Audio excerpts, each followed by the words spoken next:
John's just retired from astronautics. He was one of the last men to make a moonwalk.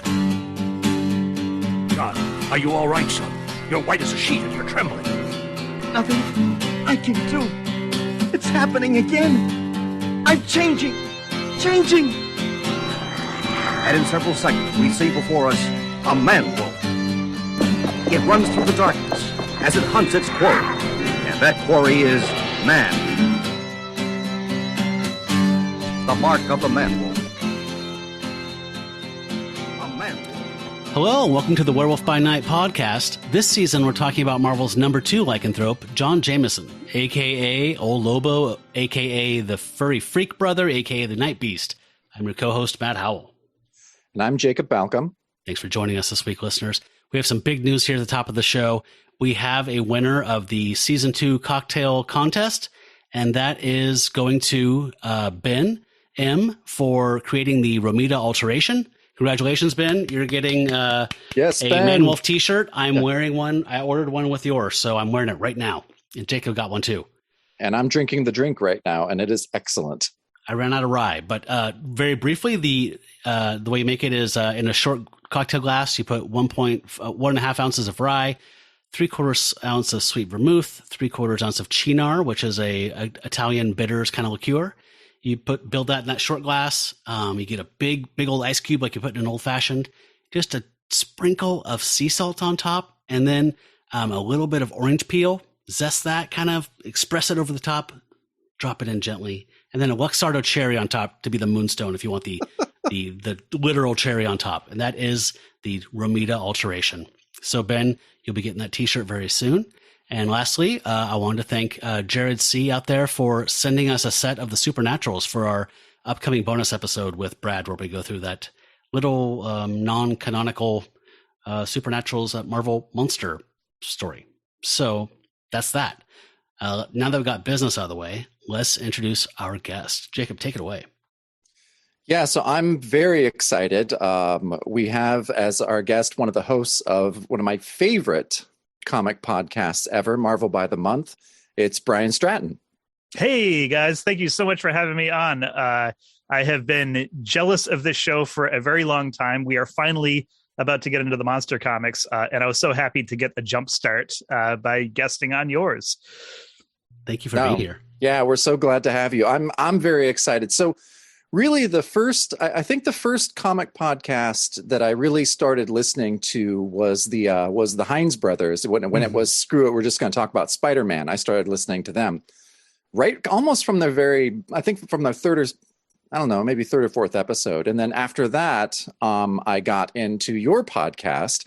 I think it was a friend of a mutual friend that Rob and I have, Morgan, had posted a review and had posted something on Instagram. And I was like, I got to check this out. And so I think I started listening to your show around episode 60. And excellent. That's a good time to come in because it took us about 59 episodes to figure out how to talk into microphones. So yeah. Yeah, man, it's just so true. I want nothing less than to go back and listen to our early episodes, which I'm sure are fine, and people have been very sweet about it. But yeah, it's horrifying to think about. I did a lot more editing on the early stuff. Yep. Yeah. Matt's I always feel very proud when Matt at the end of the week is just like, oh, I barely had to do any editing. I was just like, all right, we're getting good at our job finally. And then I put that peanut butter in that Kong toy and give it to you and just let you roll around on the floor. Yep. That's my treat for being good. Yeah. You earned it. Yeah. So Brian, I wanted to ask you right off the bat, how did you and Rob meet, and what was the genesis of starting Marvel by the Month? Sure. So Rob and I met, we basically both started working at the same digital agency, which is like a very Portland techie thing to do. But in 2009, we met each other at this very small agency that actually an old friend of mine had started up. I was looking to change my career up, and he was looking to subsidize his rock and roll lifestyle. And so we both started doing agency work. We worked for a company that, basically built, it was social media apps before like social media was really a thing. So we sort of got in really early on there. Anyway, like really early on, we just kind of immediately gravitated toward each other. We realized that we were nerds for the exact same things. Like, you know, over the years, we continued working together. We followed each other to different jobs. We eventually both left the same job and started up a small company together.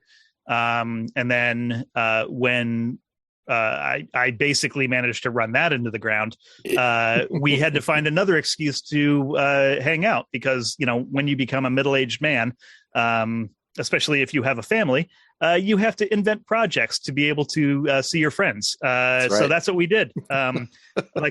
We had the idea for Marvel by the Month years before we actually did it. Like, I think as soon as Marvel Unlimited existed, I was like, wouldn't it be awesome to just read every Marvel comic?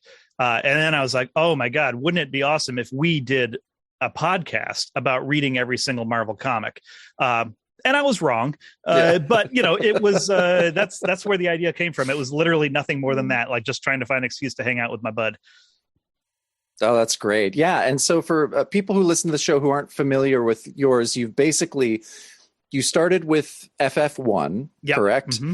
And have just been going month by month of all the comics that Marvel released that month. And so you started in 61. Yeah. August 61 was the first month that we did.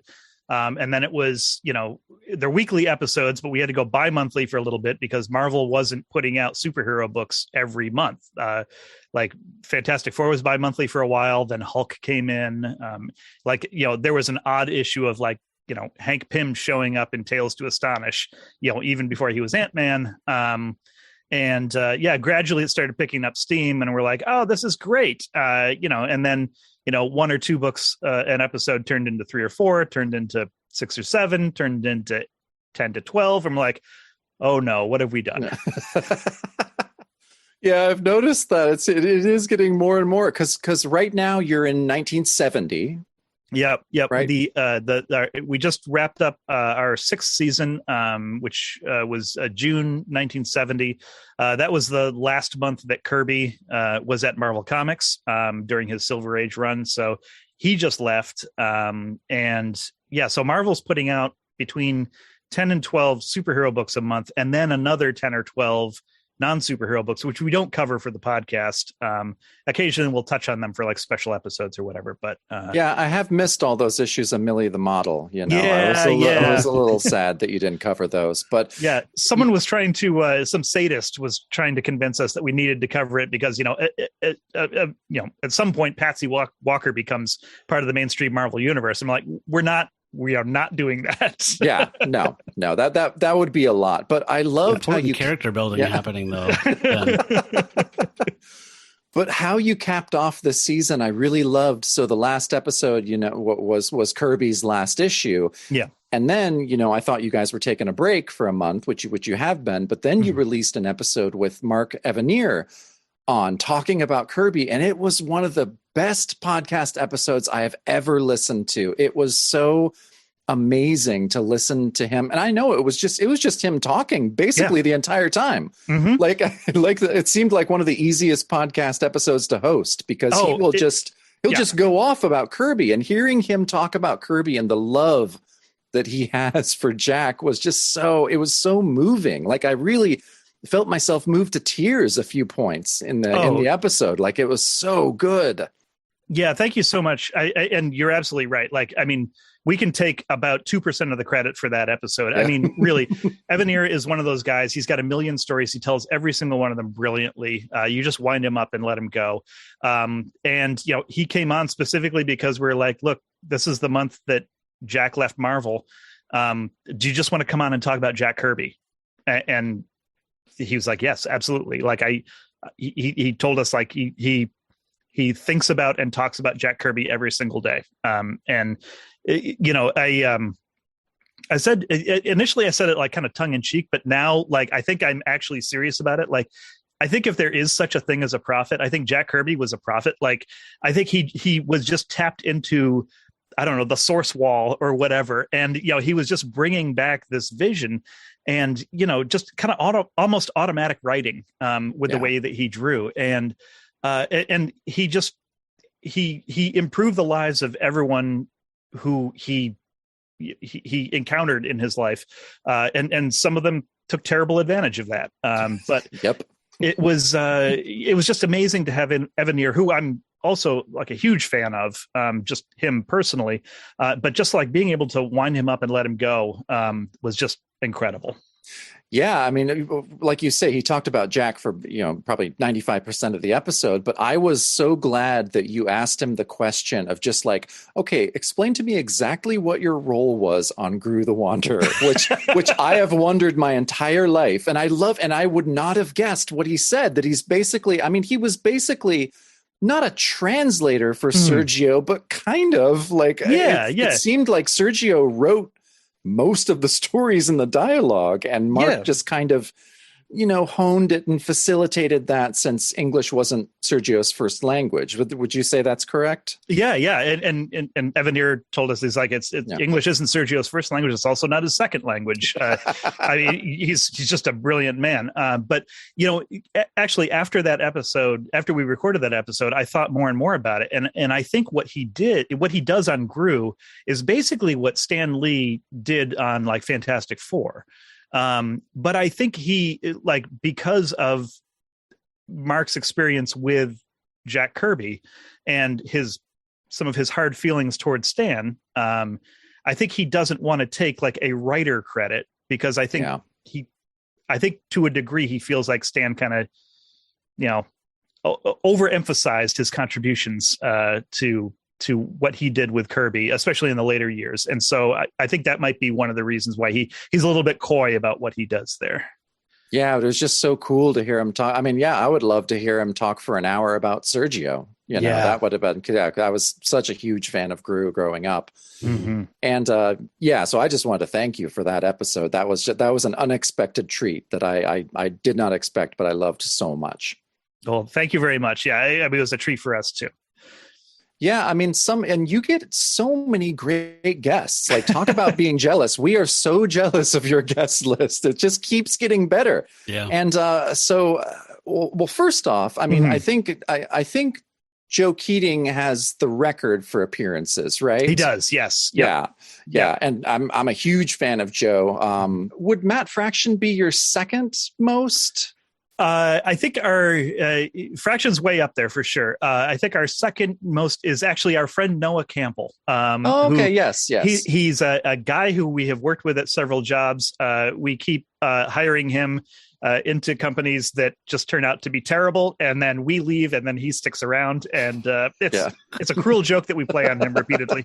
But no, he's great because he's always up for it. He's game, but he doesn't really bring any comics knowledge to the table. So he is just reacting to these things as a layperson would. And when you're talking about like 1960s Marvel comics, you're like, I can't believe this is just like wall-to-wall sexism. This is insane. Like, how is this even possible? Yep. So it's fun getting him in there to react naturally to those. But yeah, Fraction's been on. He's way up there. He's been on like 3 or 4 times at this point, I think. Yeah. Yeah, and I didn't go back and re-listen to all the episodes, but I wanted to, because at some point in one of his appearances, he talked about either a pitch that he had or it was a joke pitch for Werewolf by Night Nurse. Yes. Do you remember him talking about that? I was trying to remember if he elaborated on that at all. I don't know if he did, but I want to hear that pitch. Yeah, I don't think he gave us a full pitch.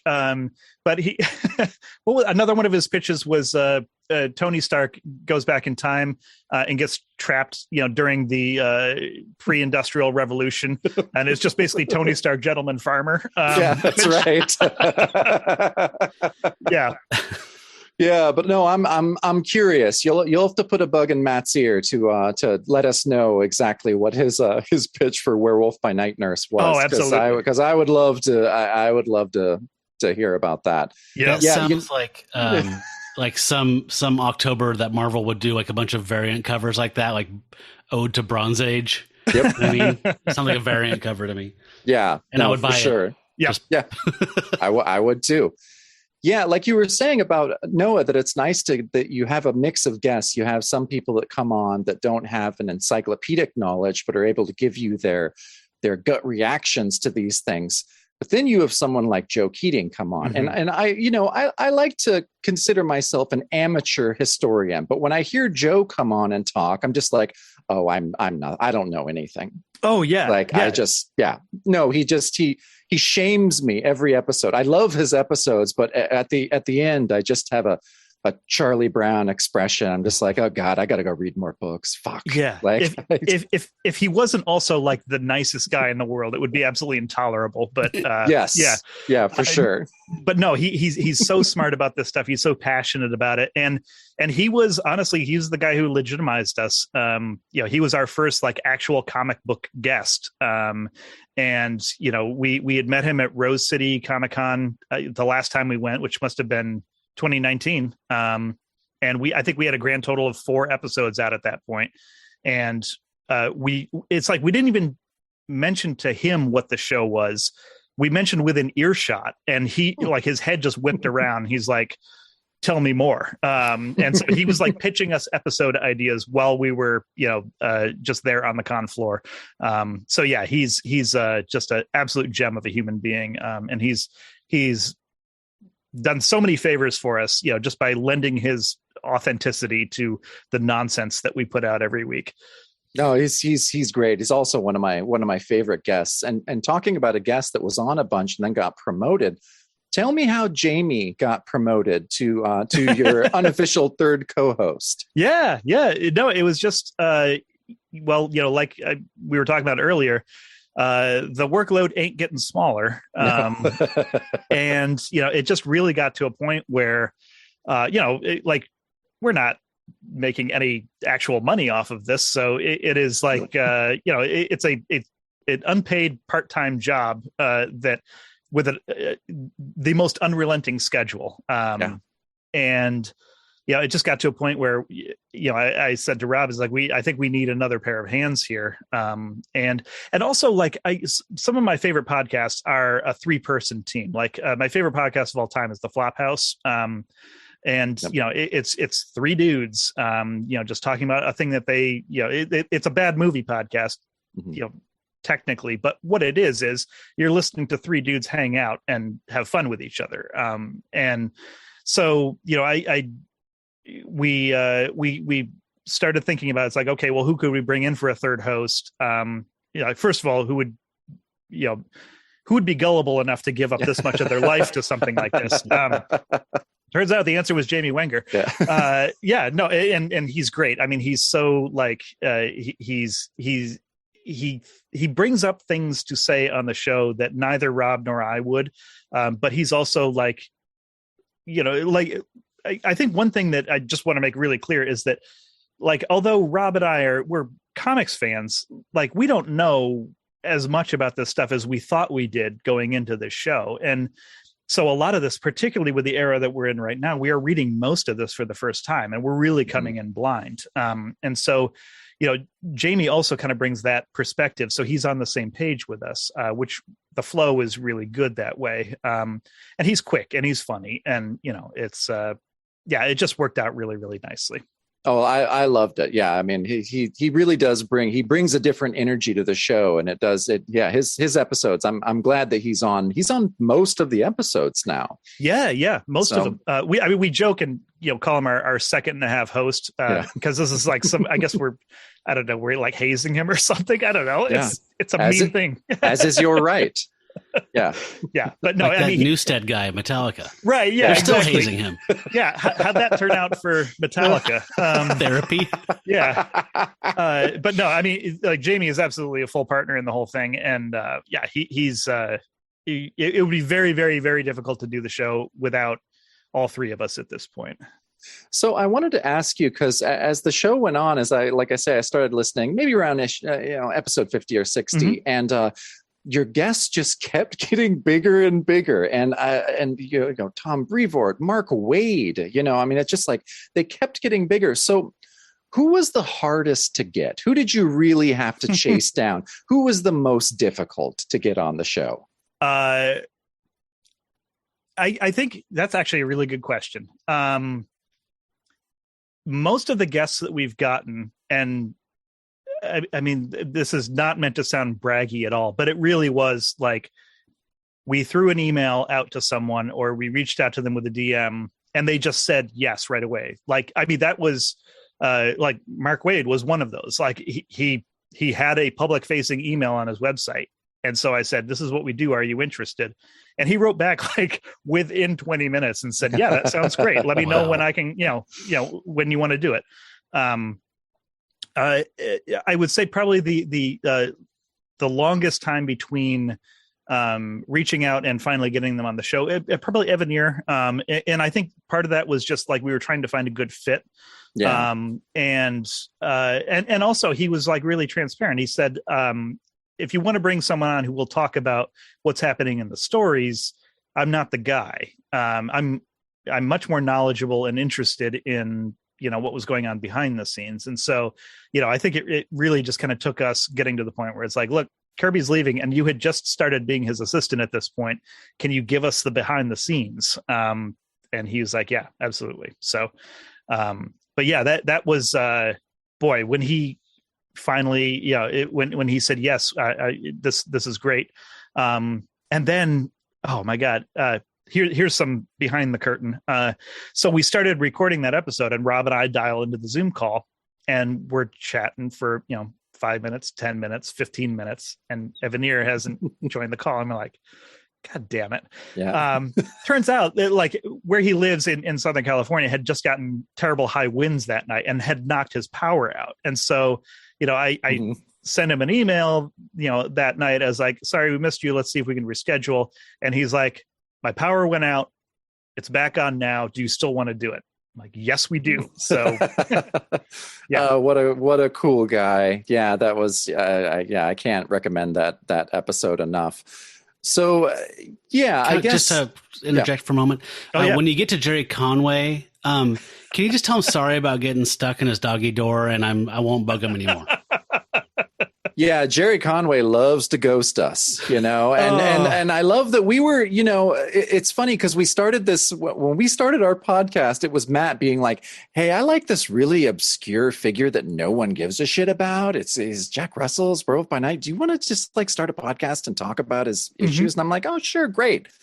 And then, and we reached out to a few people, but yeah, Jerry as the creator, we would love to get on, but yeah, totally. He's I don't know. He's not having it. He does other stuff. He has other stuff now. Yeah. Yeah. You need to get in touch with Douglas Wolk, who's been a guest on our show. Several. In fact, I think he's probably after Noah, he's probably the most frequent guest. But he had Jerry on his podcast, Voice of Latveria, his Dr. Doom podcast. So Douglas may be your guy. Yeah, well, I love Douglas. I just on our bonus show a couple weeks ago, I was talking about all the Marvels. And before that, I really loved his book, Reading Comics, which is one of my favorite books on comics. And so, yeah, okay, Douglas. Well, we'll have to send a bottle of whiskey his way and try to make that connection.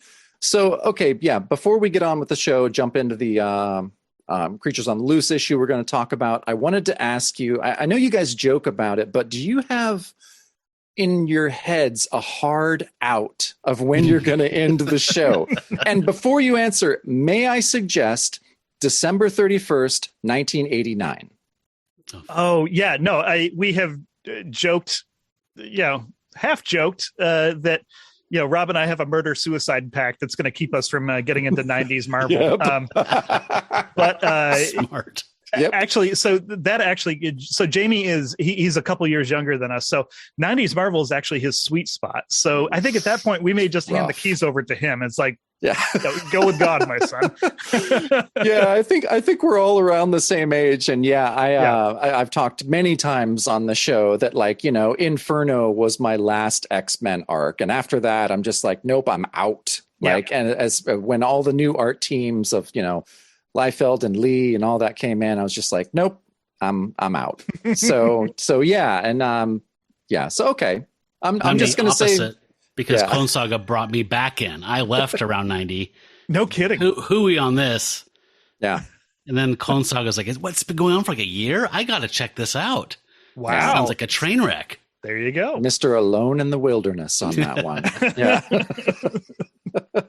Well, cool. I can't wait. I'm so glad you're still doing it. I hope you do it until 1989. I hope you'll have us on when you get to Jack Russell's first appearance. Oh, absolutely. Yeah, it's coming up. It'll be a little while, Mm-hmm. But yeah, I know you guys are excited too, but I can't wait till you get into the monster books. That's when the Bronze Age really starts. Yeah.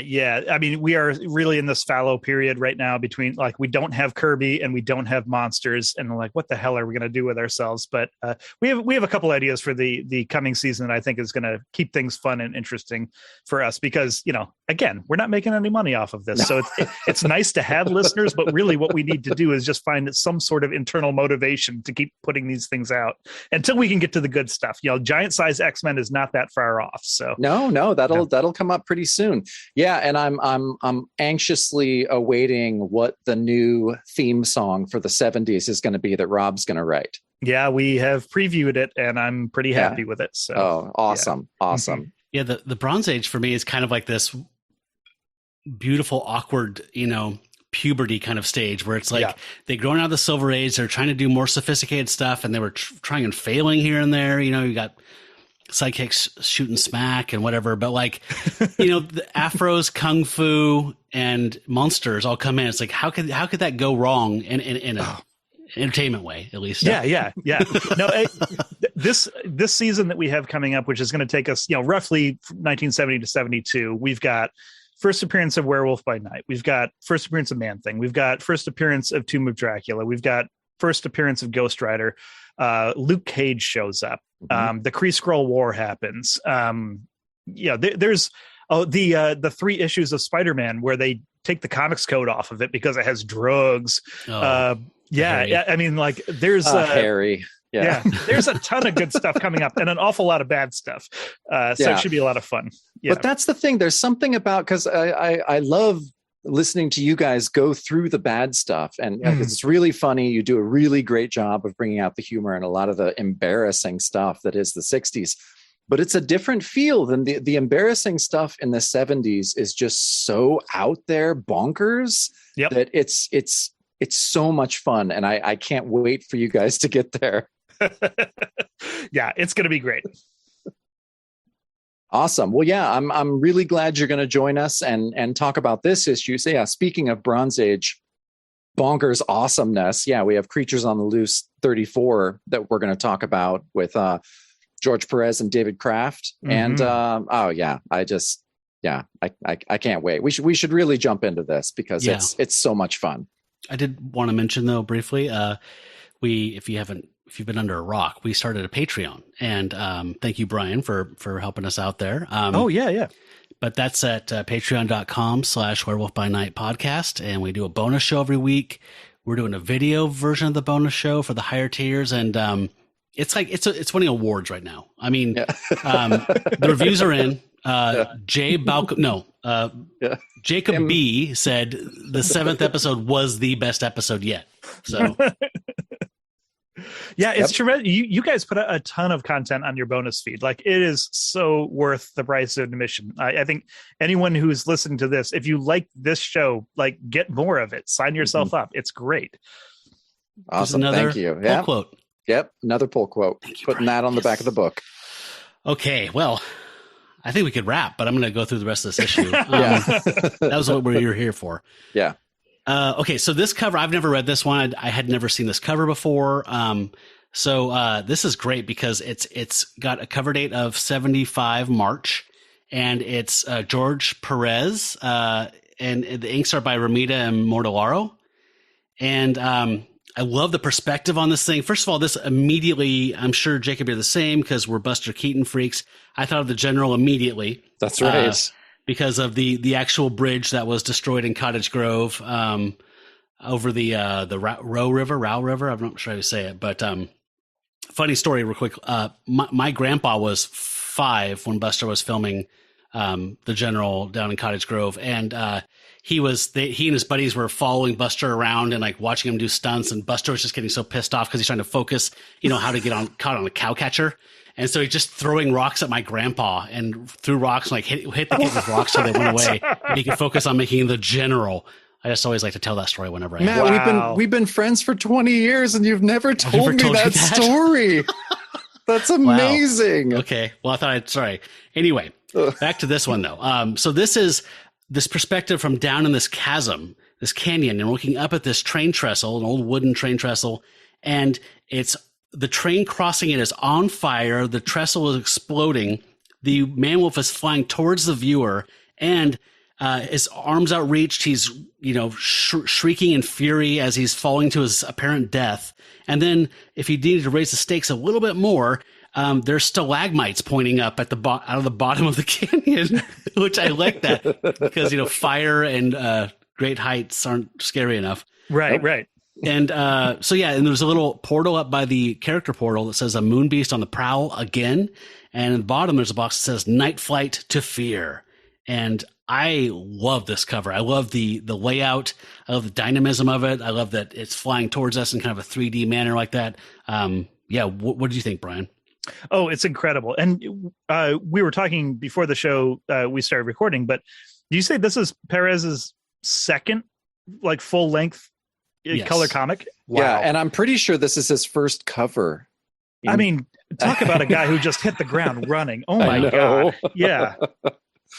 No, it's incredible. I mean, just like the body language also, like Man-Wolf he's like twisted in midair. Like you can tell like he's writhing, like trying to, but there's no escape. There's pointy rocks at the bottom. How is he going to survive? Well, you're going to have to open the issue, true believer.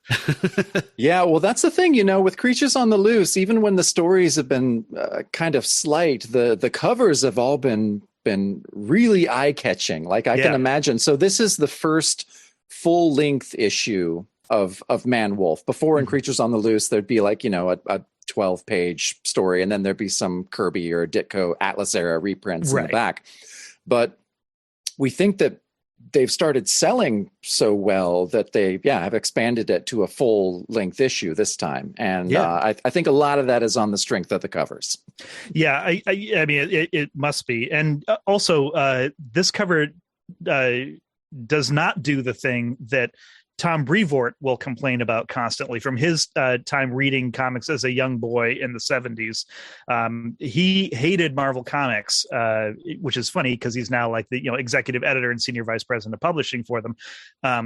Because the Marvel comic covers would describe a scene that happens like on page 19 of 20. And then you'd have to get the next issue to see how it resolves. But this is from right at the very beginning of the story. So, I mean, we're, you're getting what you paid for when you pick up this issue. That's a good point. It is a good point. And part of the drinking games that we play, that we started with Werewolf by Night, is because a lot of times the cover would be very misleading. It would kind of be about the issue, but wouldn't actually have anything to do with the issue, which we would take a drink for. But no, you're right. This happens, and it happens, at the beginning of the issue. So no drink. I'm going to have to dance around some stuff because I accidentally looked forward trying to find a letter to read, and I know things that I'm not supposed to know right now, so I'm going to have to edit myself. Okay. Kind of bummed out because we've been going in cold to this one, Brian. So it's been this is not a reread for me at all. So Anyway, that's a bummer. But how common was it? I'm seeing that there's signatures on the front of the train. Mm-hmm. Is that common at this point? I feel like we don't see it a ton. I feel like Kane kind of signs some Spider-Man covers. Yeah, it's not a ton. I mean, it does happen. I think some of the bigger artists, even Ramita, would put a signature on some of his great covers. But it's not as common. But interesting that we get everyone's signature on this one. Mm-hmm. And I feel bad every time I see his name. I know that I'm not putting the accent on the right place, and it's like you were saying, Brian, at the beginning of the top. It's Perez. The accent's on the first syllable, not the second. And I cannot unprogram my brain to say it right. I've never been able to say it right. I almost literally grew up in a comic book store in central Vermont where I grew up, and the owner of the store drilled that into my head. I love that. That's great. From a formative age, shout out to Mark Patterson for setting me straight. Cool. Let's dig in because we have a great cover to go off of. Yeah. So so our opening page, the title of our story is Nightflight. Our creators for this issue, as it reads there, is Dave the Dude Craft, scripter, George Pacesetter Perez, penciler, Frank McLaughlin, inker, Joe Rosen, letterer, Phil Raish, which we know as Phil Rachelson, which I don't know why they shorten his name. We can never quite figure that out. And so Len Wein is taking over more books this month. He's started to, I think he's moving towards, or he might be editor-in-chief at this point, which doesn't last a whole long. It's like a year. It's like a year. It's not as short as Conway's, but it's not long because it was no one liked that job. There was a Conway-shaped hole in the wall after like 3 days. Yeah. I had to jump back real quick, Jacob, because I was like, wait a minute, Nightflight, that doesn't sound right. Last issue, we were told it would be Solace in Flight. Yeah. Editorial. And can we blame Roy Thomas? I'm going to blame Roy Thomas. That rascal. Honestly, after reading the last, I don't know, 3-4 years of monthly Marvel comics, I'm willing to blame Roy Thomas for just about everything at this point. Yeah, I know. It's so funny. I had, because I'm such a big Alter Ego fan, the Comics History magazine that Roy edits, and I love Roy. I love what he does for Comics History. But after having to read along with you guys, all these Avengers, all this stuff that Roy does, I'm just like, oh God. Yeah. So I don't feel so bad about throwing him under the train every once in a while. I think when Roy is looking back, he's great. But when he's, Marvel, the whole idea is like, this is in the real world of today, and it doesn't quite hit his sweet spot. So, yeah. Yeah. And it's funny. We talked last issue, and it definitely becomes apparent this issue that, we know that there are guys that have been at Marvel that were, slightly counterculture. There's guys, I guess Roy was supposed to kind of be counterculture, but he wasn't. And not at all. And then you have Jerry Conway, who, was very young, but also not really a hippie. A joint does not make a hippie make. Yeah. One joint does not make you a hippie, Conway. But now that we have David Kraft, David Kraft is he describes himself as a biker hippie, and this is post Altamont, so he's really saying something there. And I'm not going to say he's Hunter S. Thompson of the comic writing world, but he's definitely pretty far left to most of these dudes. Oh, totally. And I mean, he came out of rock journalism, right? Yep. So I mean, he is. I don't know who he wrote for exactly, but I mean, he either was of like the Rolling Stone Cream crew, or he fancied himself, it's like wanted to be that. So like, absolutely. He's a different stripe than most of the bullpen at this point. Yeah, for Definitely. Sure. And so I thought it was interesting. I wasn't familiar with Frank McLaughlin, the inker, and we hadn't really talked a ton about him. I looked him up a little bit. His first comic credit was inking a story in a book called Reptosaurus for Charlton, which I had never heard of, but I kind of want to read now. If you're wondering, Reptosaurus is like a dinosaur / dragon that lasted 6 issues in 1962. And it just looks atrocious, but probably really fun to read. Yeah. So... yeah, his first Marvel credit was inking Captain America 155 in November of 72. But in this month of comic history, Frank is inking this issue of Creatures on the Loose and penciling stories over in Deadly Hands of Kung Fu. But then he's also working at DC, so he's inking The Flash over Irv Novick pencils and The Shadow with Frank Robbins. So he's kind of in this transitional period, because just at the end of this year, the end of 75, he goes exclusively over to DC, works on Justice League forever, and is mainly a DC guy. And did Kaluta not do the DC Shadow series in the early 70s? Yeah, no, Kaluta did like the first 5 or 6 issues, if I'm correct. Those are the ones I have. Okay. Yeah, those are the only ones I have too. All props to Frank Robbins, but no, he's no Kaluta. So yeah, I wasn't too interested in those. But I thought one interesting thing about Frank McLaughlin I thought was interesting was was a martial arts aficionado, and he actually wrote some text stories for Deadly Hands of Kung Fu as well, and also just like articles about martial arts. He also created a character at I think it was at Charlton. At Charlton, yeah, it was a judo master. Yes. Oh yeah, I know that character. So yeah, kind of cool. I think we only get him for I'm not sure how many issues we get him for a little bit, but yeah. And then there's just poor Phil Rachelson, who we saw a lot on Werewolf by Night, but he never gets his full name. It's really weird. It's like if they can, I mean, I don't know if it's a lettering thing, but if they can fit Tom Orzechowski's name, but he's a letterer. He is a letterer. You're right. So he's definitely going to take up that room. That he could add more syllables to it if he wanted to. Yeah. And George and Dave both get nicknames, and I know they're the big guys, but come on, fit Rachelson in there. Yeah. I know, right? No, Phil Richardson, he's done a lot of shit at this point. He's done a lot of coloring, and he did coloring on a lot of issues of Werewolf by Night that we loved. Yeah. So, yeah.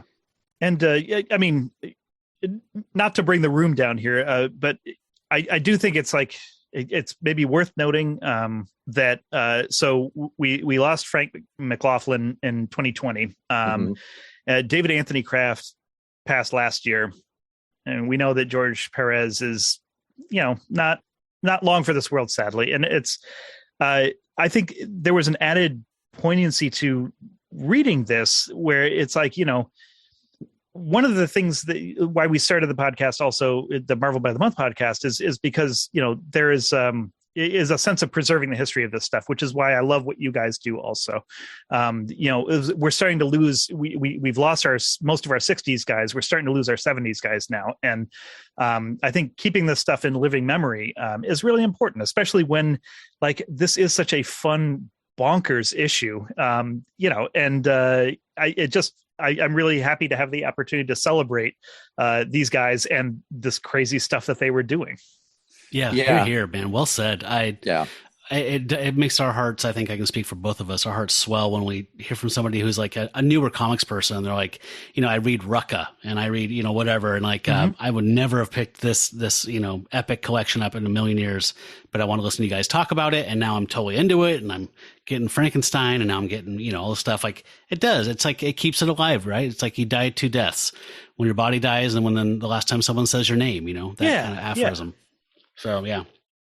And it's so cool. And Brian, I feel the same way. I feel honored that we get to talk about Dave Kraft and George Perez and some of their first comic work ever. And so we get to go back to the very beginning and see just how good they were right out of the gate. And last issue, it was a great debut for the pair.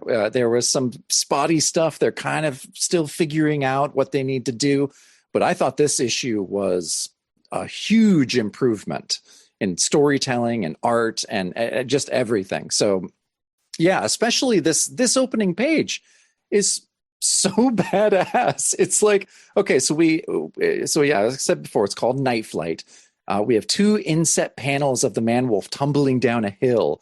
And then it's these are in the main page illustration where he lands right in the path of a speeding train. It just starts just so great right at the beginning. And then to make it even better, we have a 3rd inset panel at the bottom where he's just screaming, just roaring at the top of his lungs at the moving train like a fucking badass. I love that. So good. And the narration at the bottom was confusion. Moon triggered, mind burn, a chaos of tumbling, and the mechanized din of death's onslaught, a night train. Wow! It's so great. Wow, man, that blew my mind, man. It's so good. Yeah, I can't say enough about how great this opening page is. Yeah. And the Zipatone train, I love that Perez is already like so cool. love the Zipatone. Yeah, I too love that inset where his natural response would be to howl at the train, like stop. My only comment, I have very just brief notes here because I had so much fun and I was excited Brian was going to be on. I'm like, I don't need to overwrite these notes. This doesn't need to be very complicated. So it's just like, he's plunging down the cliff like his neckline plunges down his tunic. Yeah, that's my note for this page. Nice. That's damn good note. Succinct. I love it. So the second page is just action-packed. In a split second before collision with the train, he falls down the rest of the cliff and keeps rolling down, and someone in the engine says, "Come on, Jake, you got to be kidding." And then, help me out, guys, with the second panel. Is he running back up the hill towards the train that he just narrowly avoided being creamed by? Yeah, it seems like he's angry at the train. Okay. Yes. Yeah, that's what I was hoping it was. I was hoping it was his rage that he just has towards, because vengeance is his main motivation. Yeah. Okay, so he got scared and that made him feel bad about himself, so he wants to kill the train now. Perfectly happy with that. Yeah. So, the other guy in the engine says, "Would I lie to you, Frank?" And the guy goes, "Yeah, for a quick buck, yeah." And the werewolf jumps on and grabs onto the ladder on the caboose or between cars, and he's pulling himself up. I love that close-up panel of him just growling in rage as he's pulling himself up the side of the train car. And the guys are continuing this moronic conversation. "Some friend you are, all I need is $50 and I'll pay you back Tuesday. I promise." And the guy goes, "Is that so? What about the other 200 you owe me?" And as the werewolf is mounting the top of the cars, the guys continue, "Not to change the subject, Frank, but no way in hell did I see what I just saw back there. I'll drink to that." Yeah. Which... These are the guys you want driving your train. Yeah. I couldn't. There was a wreck outside of Tacoma, or I think a couple years ago, where a guy was drunk and he was going around a new length of track, and many people died. So I would mean it was like, ooh, yeah, that's tough. And this bottom long horizontal panel here is rad. It shows the man wolf just sprinting like the Flash, like Carmine Infantino Flash, just where he's just a blur. And there's a little note here that says, "As for you readers, you're probably wondering how John Jameson got to be here, blah, blah, blah." So there's recapping for us that he was AWOL and, he had a memento moment, which I love. I'm a sucker for the in media res memento thing where it's like, okay, so I'm falling down a hill. I'm a werewolf. Where am I? You can't not make me happy with that. The art here, I miss Klaus, but I'm digging this. What's this dude's name?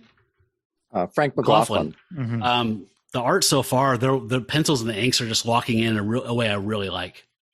Yeah, I know. I felt bad too. Like, of course, I'm never going to disparage Klaus Janson. Of course I'm not, because he's a Titan. But yeah, he didn't quite know exactly what to do last issue. Or like we said, maybe it was a rush job. A rush job. Mm-hmm. But With Frank Tuska, Frank is totally locked in. I mean, this issue is so solid. That's the thing that we always have to keep in mind with the show is like, these things, sometimes it's just, you have to put out 20 pages of something, and everyone has bad months. And even like as good as the first, like 2/3, 3/4 of this issue are, like by the end, you can see that like deadlines are creeping up and Frank's hands getting a little looser, which is, that's a professional, I mean, say what you will about Vince Coletta, and we have said plenty. Us too. But his reputation was that if you need a book inked in a weekend, he's your guy. It won't be pretty, but he'll get it done. So I mean, I get the impression from the early days that they were like James Caan and Elf, where they're like, the last page of the book is missing. He's like, I don't give a shit. Just print it. Who cares? I mean, they're kids. There's no collections. I mean, these things are like, it really is sort of like, it's on the stands this month. It's forgotten a month or two from now. I mean, there's barely comic book stores. There's hardly comic book conventions at this point. So I mean, these were like newspapers. The dead fish should be in them, and they'd line a parrot cage the next week. Yep. Yeah. But no, I was also very impressed with Frank's inking on that. So the next page kind of we see Man Wolf swing into one of the box cars, And you think that we're going to get a big explanation. It says, all to be answered in a few pages. Be patient. I like that. It's just like, kids need to learn somewhere. Kids need to learn patience. And so, why not a werewolf comic to teach them that? And sorry. Oh, I was going to say, were you getting major giant-sized werewolf number 2 flashbacks in this sequence? Oh, yeah, with the Does werewolf this literally happen train? with the Frankenstein monster? Yeah, it did. Okay. Yep. How do we get him to L.A.? Yeah, well, there's a train. But yeah, and so we think that it's just going to be kind of boring like that. Like he's just hopping a train to some location where exciting shit will happen. But then nope. And then we get in that middle panel, we see someone's watching this bridge through binoculars. The narration says, it has been said, however, there can be no rest for the damned. Even though I have to back up to the third panel of that top row. And Man-Wolf looks darling. He just laid down for some sleepies because he's all tuckered out. He does. He's totally all tuckered out. Have we seen Man-Wolf actually take a nap at any point? I mean, he's been knocked out, right? Yeah. But No. Does he sleep? He's never changed in his beast form. No, I mean, he's never fallen asleep in his beast form. Yeah, no. maybe it's the motion of the train. It just kind of lulls him to sleep. The clicking of the I used tracks. to ride the Max when I worked in an office, and every day. Yeah. I'm a sucker for the binocular effect me in too. films and whatever. Like I know it's not how it works. I have binoculars, but I still think it's cool looking. It is. It's a really cool device. I love the coloring on that binocular thing. Yeah. Like the purple mountains with it's not lava, but there's like these pink highlights of like the pre-dawn sun coming up over the contours. Beautiful. Yeah. The colors on this issue are really solid as well.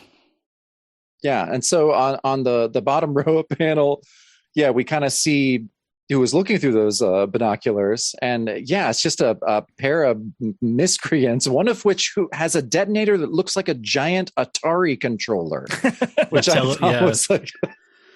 It's 1985 Jeff Goldblum and John Goodman. Yeah. Okay. Exactly. Or one says, here she comes, Ed. And here she goes, Walter. I want to get back to my bourbon. So we've had so many drinking references in these first couple pages. So I'm going to take a drink to that. We don't I'm going to have to have yeah. a sip of bourbon for that one, actually. Mm-hmm. I'm having, people say Basil Hayden's, but isn't it Basil? I mean, it's Basil Rathbone. Oh, yeah. Yeah, I guess it probably would be Basil. Anyway, it's delicious. Yeah. Nice. I made myself a Manhattan. It's basically the only thing I drink. I drink other things other than Manhattans all day long. But when I'm drinking alcohol, it's what gets you through a weekly podcast about every Marvel comic.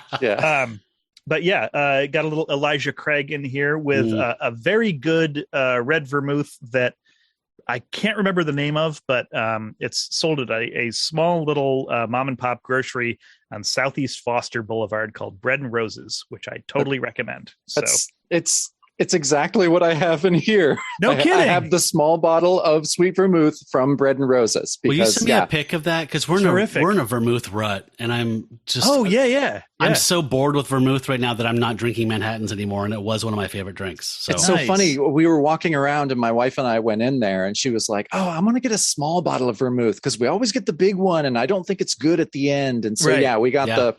Yeah, it's so good. And Brian, I can't remember the name of it either, but it's so good. Yeah. That whole story. Shout out to Bread and Roses. I mean, I guess they're getting a plug on this episode, but great little grocery store. They kept us from having to go out into huge grocery stores during the entire pandemic.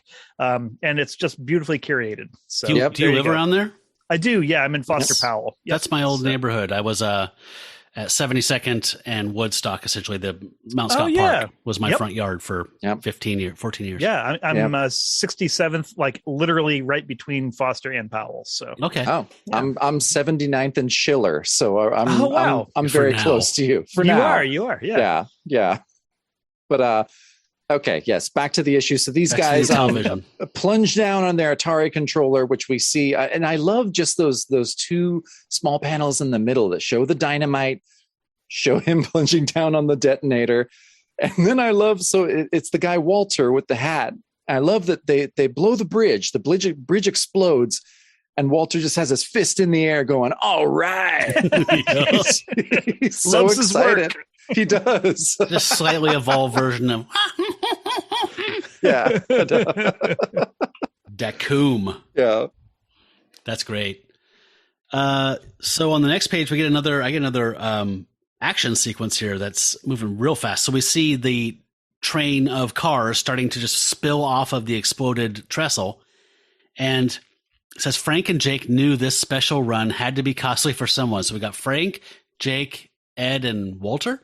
Ed and Walter. It says the run had to be costly for someone, but they didn't know how costly it would be for themselves. And there's this strange quasi like caveman EC horror panel of the two of them, kind of Ditko-y, like their faces kind of together, the exploding red and black rays coming out, and they're bathed in yellows and oranges. I like it. It's weird. Yeah. It's their death panel. It's so cool. It's like a Graham Engels / Ditko panel. Yeah, totally very weird. Meanwhile, back in another car, the man-wolf's being rudely awoken as he's pinballing around wooden crates. And then he looks up as he wakes up to see that he's sliding towards an open door, and he falls out. And I love these. There's these 3 I-beam panels that are long vertical panels on the bottom page. And we see him jumping off of a falling train car onto an arch, or what are those called? The struts of the train trestle. And one of them is like so hot from the explosion that it's molten and it's smoking. And he grabs onto that as the train falls, and then below him, you just see this huge Kirby like explosion, like like 50s Kirby kind of explosion, like a World War II plane or something. Yeah, as he's clinging like a little bush baby monkey or something to the bottom of the trestle, and everything's just purple with just the explosives. Oh, that's great. Yeah. It just like a way to like carve up all the panels to get across that sense of, split second timing. Yeah. And just like beat by beat by beat. It's, man, Perez he knew exactly what he was doing from day one. It was incredible. Yeah. And if John Jameson doesn't need a change of tunic after this, right. Yeah. It's just, I know. I want that suit. Yeah. So I also, I love Perez's layouts, and especially like on the top of the next page, like the layout of this page doesn't seem like it should work, but it really does. Like there's a lot of panels on this page, like the top. There's like 13, 14 panels on this page. It's incredible. It's crazy. It's crazy. Like anyone else, and this would just be a fucking mess. But like, it moves so fluidly too. And like the first panel, the first row is like 6 small panels just showing Man-Wolf running toward the smell of food, but just collapsing. And then in that bottom longer panel, he collapses just out of exhaustion just outside a campsite where we see a couple by the fire. God, I love this couple so much. Me too. They're so great. Don't get too attached. Yeah, exactly. I was quite sad, but yeah. And the man's like, let's call it a night, Mary. Tomorrow's a new day. And then, I mean, even in the smallest panel, and a lot of this has to do with Phil's coloring, just that panel of the sun rising, and everything is in pink and magenta. Like it's so cool. It's like when Mantlo colored that one issue, and it was all just like, fuck, man, that's crazy colors, but it works. Yeah, that was one of the craziest things. Like, Bill Mantlo, who would go on to do such cool shit. Like one of his earliest things he did was coloring this issue of Werewolf by Night, and the colors were just bonkers in it. Wow. Like, and we had no idea that he had ever even knew how to color comics, but it was. I questioned if he was colorblind or not. It was so weird. But it was aesthetically totally pleasing and engaging. Yeah. It's funny, like colorists, that was a path toward being a writer at Marvel. So like weird. That's how Mimi Gold came up. She didn't write a ton of stuff for Marvel, but she was a colorist at Marvel. She was like a receptionist, then a colorist, and then she wrote some Iron Man stories. Yeah. Wow. So, yeah. It's weird Hell of a path. ladder. Yeah, I know, right? But yeah, after that Dawn panel, we get the coolest hip hugger bell bottoms I've ever seen with nice hippie daisy on it. And we meet this couple. They find a passed out John Jameson. So I guess maybe the woman kind of, to me, Mary, looked like a biker version of Dazzler a little bit. Yeah. A little Alison Blair. Mm-hmm. And I just think the man just looks like David Kraft. I think that's, Like, I thought he was that Tony Stark we talked about who accidentally traveled back to become a gentleman farmer. No, that's just straight up David Kraft. Yeah. That's great. I love it when these guys just like write themselves into the stories. Well, that's, and that we talk about this over and over again, that one of the key ingredients of Bronze Age horror greatness is that no one was looking over their shoulder. Yep. Like they could do whatever the fuck they wanted. They could put their friends in the issue. They could do whatever because no one was paying attention editorially. As long as you put out your 20 pages every month, that's all that mattered. Yeah. They did not care. Yep. Yeah. But you get moments of greatness like this. And so, this couple, they're talking over John. I love how he just gets up. He's like, whoa, who is it? He's like, oh my God, there are two people over me. Rawr. Yeah. Sorry. And this whole exchange is just so great. I have to say it. They introduce themselves. He's the guy's like, I'm Joel Stevens, and this is my wife, Mary. We're trucking back to Georgia after a couple weeks of nothing but traveling. How about yourself? And then he just kind of slowly, kind of quietly says, I'm a werewolf. It's just like so great. And Mary's like, sarcasm so early in the morning? And then he's like, all right, you really want to know? My name's John Jameson, former astronaut, and I'm AWOL. I love their reaction to it. They're like, that's a bummer. Where are you headed? Yeah. Not like, oh, you were an astronaut? You walked on the fucking moon? Yeah. Like, we probably saw you on the cover of Life magazine. AWOL seemed to set off way more alarms during this Vietnam era than the astronaut thing. That's true. They just gloss over the astronaut thing. And they're like, well, Georgia sounds as good a place as any. He's like, far out. Well, he does mention it. He's like, so you're an astronaut. I thought those were some awfully weird threads for a werewolf. And we get a picture of their van. Yeah, but they're completely normal threads for an astronaut. Like, yeah, I mean, people are hot and cold on that tunic. Some people we've had on the show and talked about it just hate it. Yeah. But we love it. We just think it's like they had the tunic design that they just had to stick with, and they keep describing it in different ways. Like, it's the tattered remains of his astronaut uniform. You're like, no, it's not. Yeah. And then they're like, no, it's a radiation specially suit. Made. And well, I think you guys talked about this at the beginning of the season, but like it almost seems like it's supposed to be a cut down of the Jupiter suit that he wore when he had like superpowers for half an hour. Yeah. But that's clearly not what it is either. I don't know. No. It's just, hey, someone came up with a sweet costume design and just go with it. See, I just that has to be Ramita. If something is constant in these weird books that no one's paying attention about, that is 100% Ramita. It's an edict that he's just like, nope, do whatever the fuck you want, but he's got to have that tunic, and it has to look like this. Yeah, I have a model sheet, and you're going to stick to the model sheet. We probably missed a montage where he got one of his old suits out, and there's like DeBarge playing, and he's like got this Christine sewing machine, and he's, oops, I cut this wrong. Yeah. And he comes out and she's like, nope. And then he comes back out with a different design.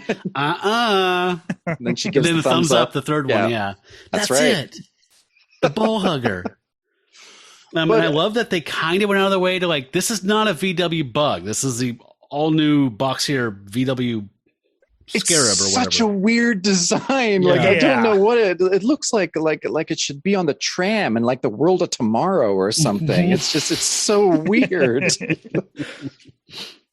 Yeah. I mean it's like a VW van with no photo reference. Which is maybe literally what it was. Probably, you're probably right. That sounds you're probably 100% right. George is like, oh fuck, I don't have a ton of time. We got 20 pages to do. Yeah.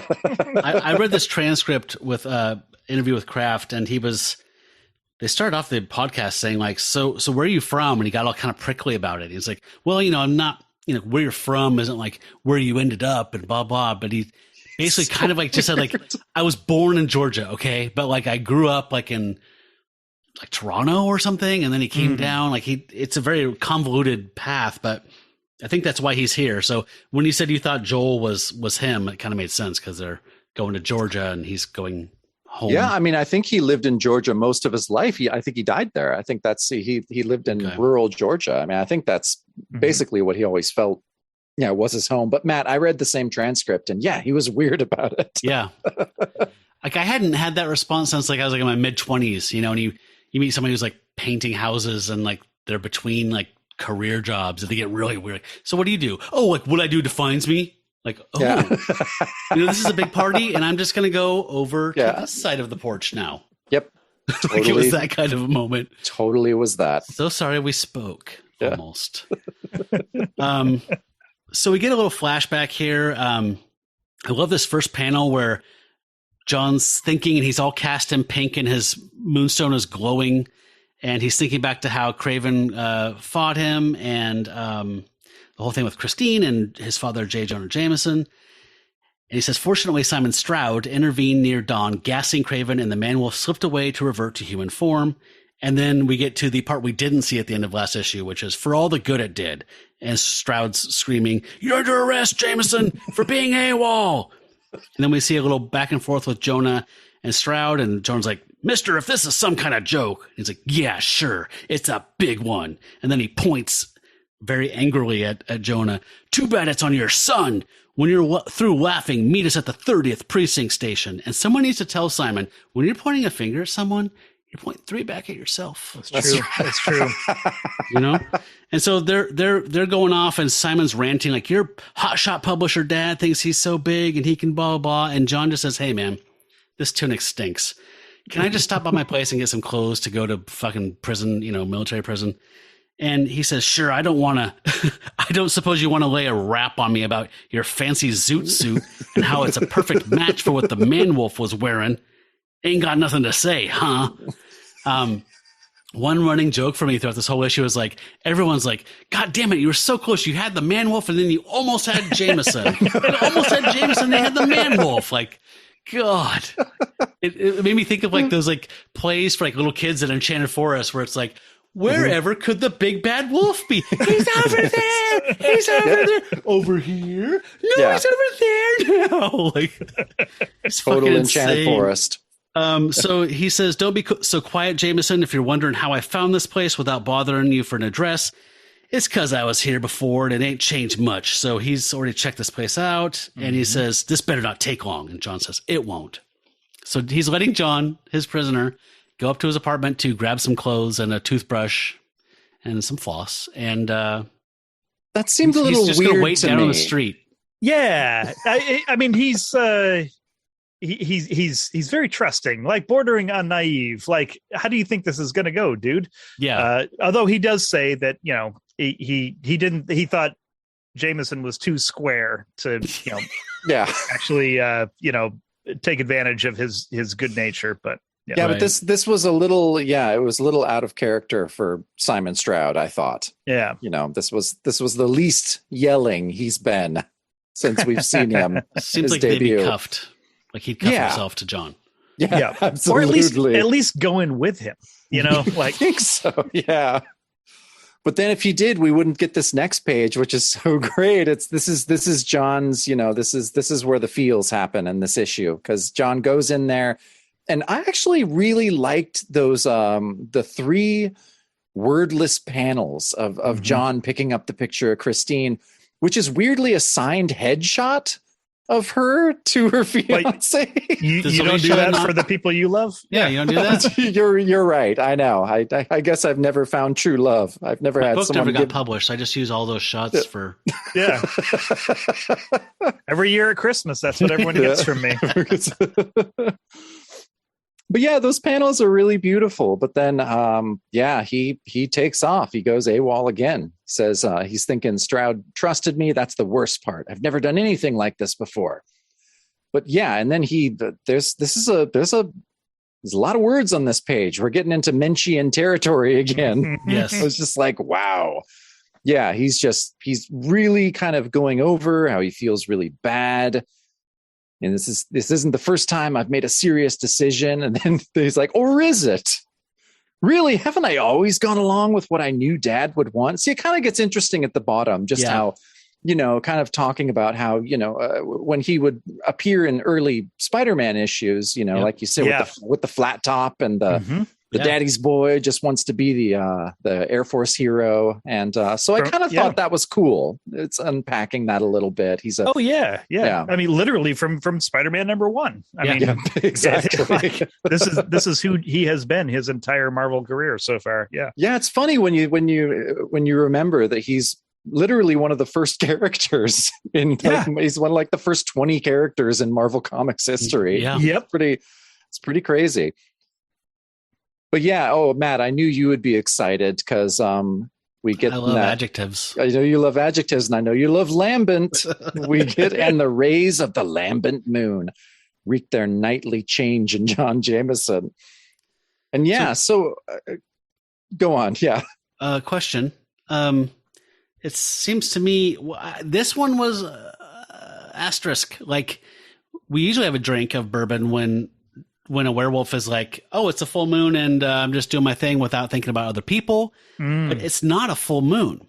Does John not? Is this a new wrinkle that David Kraft has thrown in here? Yeah, this is a new wrinkle. This is something. I'm still going to drink. I'm going to drink too. I mean, just because. Yeah. But so this is new. So we're getting some more skin on the onion. Yeah. So he's transforming and leaping out the window, and it says then we go back to him as Banwolf, showing how he got there, his special death destined special freight train, which I like as the last narration there. And then we get back to present time, and John is there with Mary, and she's like, well, here we are. So I was a little bummed throughout this issue that I don't know if it's like, okay, George didn't reference a truck in that middle right panel. That's not a truck. That's not a truck. But like I felt like some of the transformations were kind of like, Plug would revel at these things and have them sprawl across the page and be 8 heads like morphing into the beast. And this is like, he just seems to be turning away from the viewer towards the moon and turning into the man-wolf. Yeah, I think that, and we'll see a transformation later on that's a little clunky. It's like, Perez does such a good job in this issue, but I don't think he's found his transformation sweet spot yet. That hopefully will come in later issues. And Perez, like his art is really pretty and polished. Like, like body horror is not something I associate with George Perez. So like this is don't get me wrong, I'm delighted to be reading one of his very first Marvel comics, but it is kind of a weird thing to put him on. He's doing an amazing job, of course, but he's coming from being Rich Buckler's assistant on Deathlock, and so he's coming. The last thing, or the first technical professional thing he did was a 2-page Deathlock parody story that I don't think is on Marvel Unlimited, but I'm very really? It's from Astonishing Tales 25, I think. I was just reading about it on GCD, and I really want to know what that looks like. I need to check that out as well.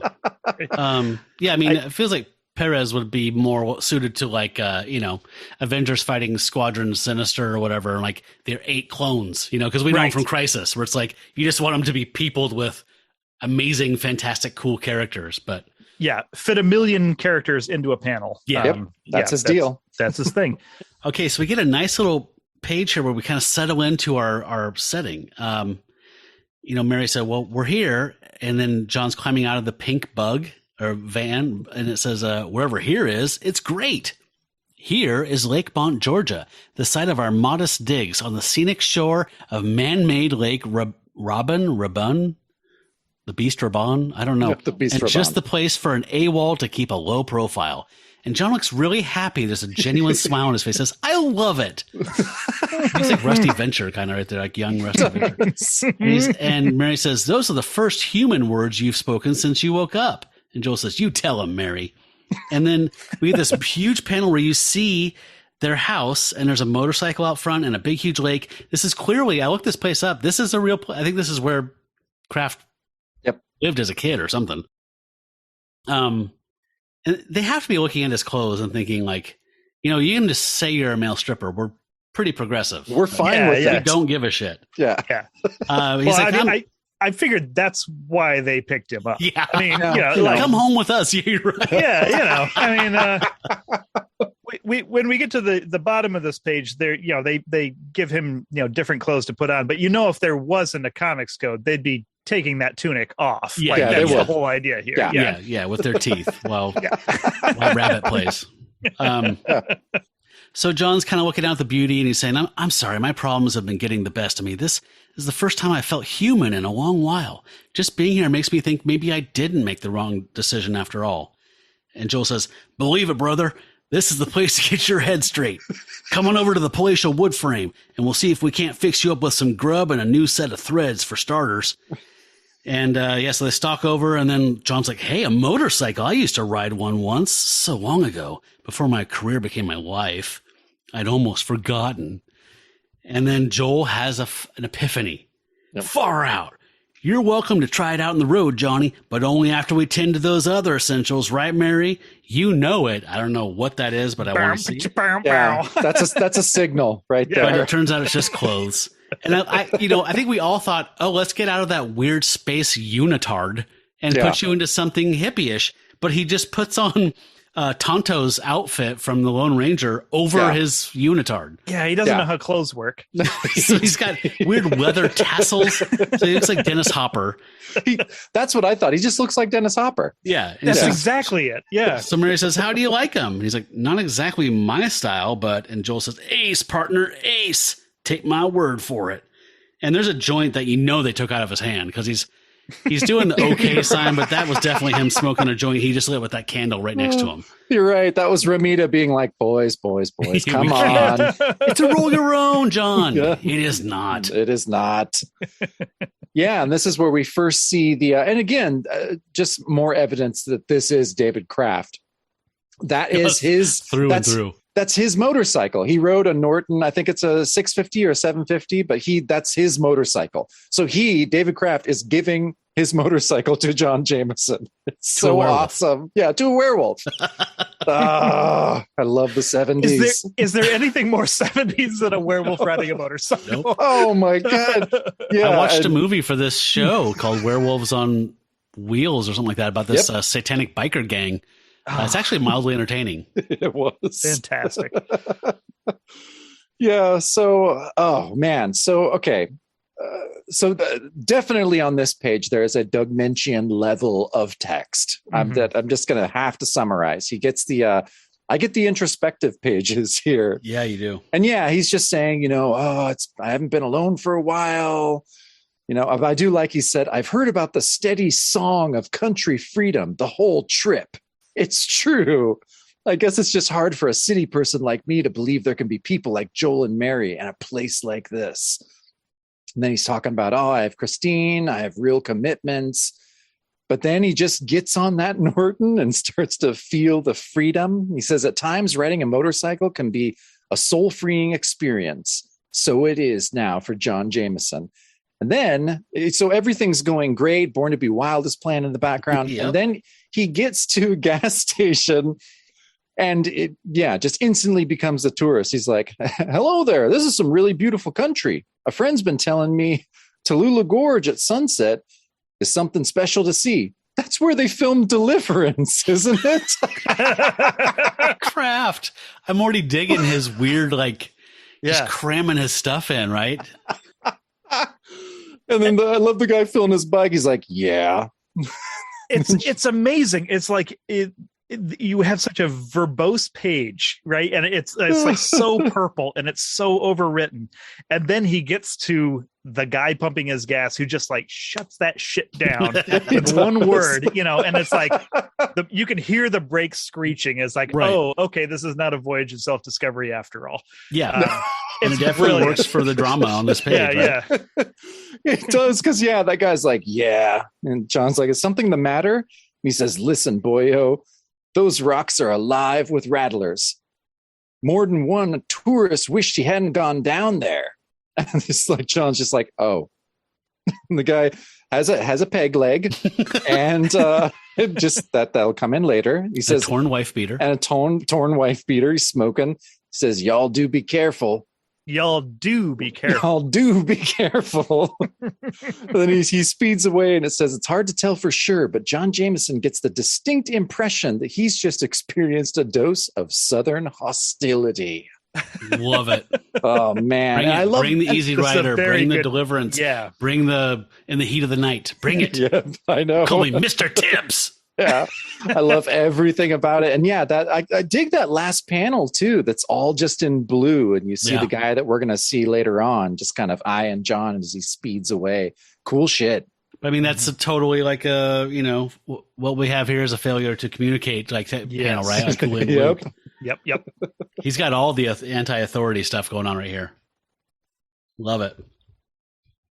And then on the next page, we open with a beautiful cover to K-Tel Records' Sounds of the 70s. Original hits by the original artists. There's this wild panel here. So John's at that gorge, and it's pinks. It's all pastels, all warm pastel colors, pinks, oranges, and yellows. And the bike's in the distance, and he's just having a heavy moment in pink, thinking, what's wrong with me? Another day wasted, and I've still done nothing to end my nightly crisis, to prevent my becoming the man-wolf yet again. Is it subconscious, or is it deliberate? So I like that Kraft is packing in, John is not just a boy in a blue suit anymore, some medals. This crisis has actually made him examine his life to this point. It's existential. So then... there's this quiet calm, and then a shotgun swings out from behind, and the narration says, maybe it's neither. Like, hey!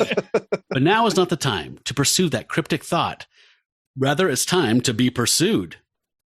And so there's this middle row of like I-beam, those, again, vertical panels where he jumps over the gorge he was at. He's diving out of the way. There's more shots coming. That guy that we saw before in the last panel on the last page is stalking him, but the moon is rising. And there's a really weird Davy Crockett panel of John Jameson that does not look like any John Jameson we've seen ever in 10 years of comics history. Looking over his shoulder as he's being stalked. I do like that panel of the I guess the term is gibbous moon. I had to look this up, but it's more than half full, but not full. Is a gibbous moon. So this guy is stalking in the yellow. I mean, with the blue with the yellow highlights. I love that panel. It's cool. And there's a weird single transformation panel of John crouching in the bushes, and it's like it's breaking out like poison ivy. Like it's just kind of so weird. The fur is just spreading, and the coloring, and like his hair is just half gray, half brown. It's so weird. Do you feel like that's a coloring mistake? Do you feel like Phil putting the blues there just muddy it up, or is it just kind of a failure all around? I get the feeling like it seems like they're trying to make it into more of a transformation with the color, because it's really not. I mean, it's a very chaste transformation.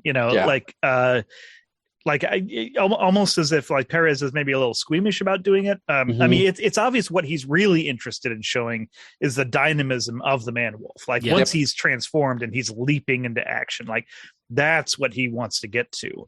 He's not into the bio horror. Yeah, like American Werewolf in London, right? No. So he's changed in a very weird way. That's, I mean, I think you could almost just color him man-wolf colors in that entire panel, and it would still work. Probably work better. I think it would work better. I think you're probably because right. he has pointy ears, and I don't know. He's just got kind of a Logan-y quality. He's like, I don't know. So I love that on this bottom panel, that crazy man-wolf looking out with like his hair's like purple, and the shading is really weird. It looks like Skeletor or something. I don't know. And there's an extreme close-up on one of his eyes that's just red. I love it. And this last panel is great as he springs out of the bushes and jumps at the dude that's been stalking him. And the guy is horrified and drops his gun. And it says, this is one game that's always played for keeps. So what a that was the great best last payoff for panel. me. Yeah. So cool. And there's like lines coming out of his mouth. So he's like roaring or growling or something at that point, which made that guy shit his pants. That's cool because he's going to shit his pants when he gets murdered in a second anyway. Yeah, exactly. So, yeah, on the next page, such a cool top panel. So the narration in the middle there reads, "It is 2 nights now since the full moon, and still man has become wolf. Though in doing so, perhaps this time, a trace of John Jameson has survived." So, okay, so he's transforming even though it's not a full moon. But they're kind of hinting at just like maybe he has more control in these transformations that are happening with a half moon or something like that. They're dropping weird hints, but nothing is really solidified yet. This issue, we don't really actually know why he's transforming like this. So I had as a kid Creatures on the Loose 37, which was the one I've said I've read several times. So I think I know what's going on, but I'm not going to talk about it. Thank you. Mm-hmm. Don't spoil it for me. So, he just starts beating the shit out of these guys, which is great. And not really, later on in the issue, it gets a lot more violent. But here he's just kind of punching them and throwing them and running cracker bowling them. I love the cracker bowling panel so much. Such an awesome panel. It has those great the action lines and color as the background. that was one thing that I made a note of is like he's not werewolfing, No. like I mean he's not trying to slash or bite or anything like that. He's punching, he's throwing, he's charging. But and I guess maybe that's what the caption is saying, that like a little bit of John Jameson is still there. The military training or whatever's coming out, but his instinct is all feral, right? Right, exactly. Yeah, I like that. But then even after he knocks all these guys down, he gets a rudely wielded gun stock. In such cases, may decide the game. So he gets a butt to the head. And these guys start kind of letting us know what's going on. Just we realize it's Walter. It says, "That takes care of him. As for you, Walter, I told you to make sure the biker didn't climb down here, not to start shooting at him. Now he's scared, hiding. Just like, oh, we have this wolf, but where's that biker at?" They're wearing the same clothes. They're wearing the same clothes. Yes. He has the same glowing jewel. And then we see the guy who was pumping gas before, who's obviously their leader. And he's like, "This is your second mistake in 2 days. I really needed the stuff on that train, but you and Ed fixed that real neat too. Anyway, you've wanted to get a look at the operation, and now seems like a good time. Come on inside." Which I just thought was such a strange thing. He's such an odd character. It's a pivot. It is a weird, but he does a lot of weird pivots. So come on in and see the place. Come on in. God, he has so many weird pivots. Like, this guy is written so strangely. Sometimes he's almost Shakespearean when he's talking. And it's so weird. But of course, he has to end with saying, "The rest of you keep looking for the biker. This beast man appears to have tamed down. Bring him along, Stu, but keep a gun on him." Stu, I got to add that name to the list now. Yeah, Kraft really likes to name everyone, which doesn't happen all the time. No. So they've roused the beast, and he's up on his feet and being led into we're going to see the operation now. And I assume that, is it still the old rule that when it's a 2-page spread, I take the whole thing? Yes. Okay. Wow. I know. Yeah, we go from a page that had 10 panels that were getting tinier and tinier and tinier, and then page turn. Yeah. So it's enormous. Yeah, it's elevator action. No, it's Rolling Thunder. Remember that video game? It's like love that game. Okay, so it looks like the end of every James Bond movie. Like is a Blofeld Dr. Doom. God, it's a giant cavern. There's just tubes running down. There's giant vats of molten things exploding and bubbling. There's conveyor belts. There's people pushing mine carts. So let's throw a little Temple of Doom in there too. They're walking on these weird like sky walks. Like it's ridiculous. There's hooded people manning computer stations at Black Hole. Disney's I Black thought these Hole. guys were hillbillies. Like, what the I fuck know. is this? This blew. That's what they wanted you to think. blew You're my right. mind. You're right. It worked on me. I, honestly, the first read through, I had no idea what the hell's going on. I kind of got it a little more the second time through. It's so wild. Yeah. So Walter, again, this guy, he looks like Danny DeVito. He's wearing overalls with no shirt now. He lost his wife beater somewhere. So imagine that guy holding a shotgun, and he's walking with these guys. I don't know how to... His callous... Okay, so he just says, well, this is it, Walter. Tell me, does it surprise you? Granted, it's not some movie scenario of impending world destruction. I'm going to do a southern accent like that the whole time. Please do. But it is a stark, realistic business endeavor, a highly illegal one, and consequently a highly profitable one. I don't think you'd believe how profitable, even if I were to tell you, which I'm not. But let me reassure you that in this vast, secret world of tremendous finance and illicit operations, your life's not worth it. And then he elbows the dude he's been pontificating to into a vat of shit. Like boiling, what I don't know what it is. Is it a Goodyear blimp size thing of moonshine? Are they making gold? Is it melting gold down, bullion they stole from a bank? Like, we have no idea. But he just knocks this dude with his elbow off of the ramp, and he goes, "God, no!" And he says, "That your life's not worth that," as he elbows him off. And the man wolf, head on a swivel, whips around like, "What the hell?" And I love this purple guy in the foreground chomping on a 5-cent cigar with this gun. Great perspective stuff here. A weird 2-page spread. Yeah. And there's some narration I'm not going to bother to read. It's just kind of saying, like, we just went into the rabbit hole. Like, we're on the other side now. And we truly are. This is like a Kirby Ditko Dr. No nightmare. It is bizarre. I was going to say this like reminds me of so much of like Jack Kirby's like late 60s stuff where he had like 5 or 6 planes of depth in like a single page spread or a double page spread.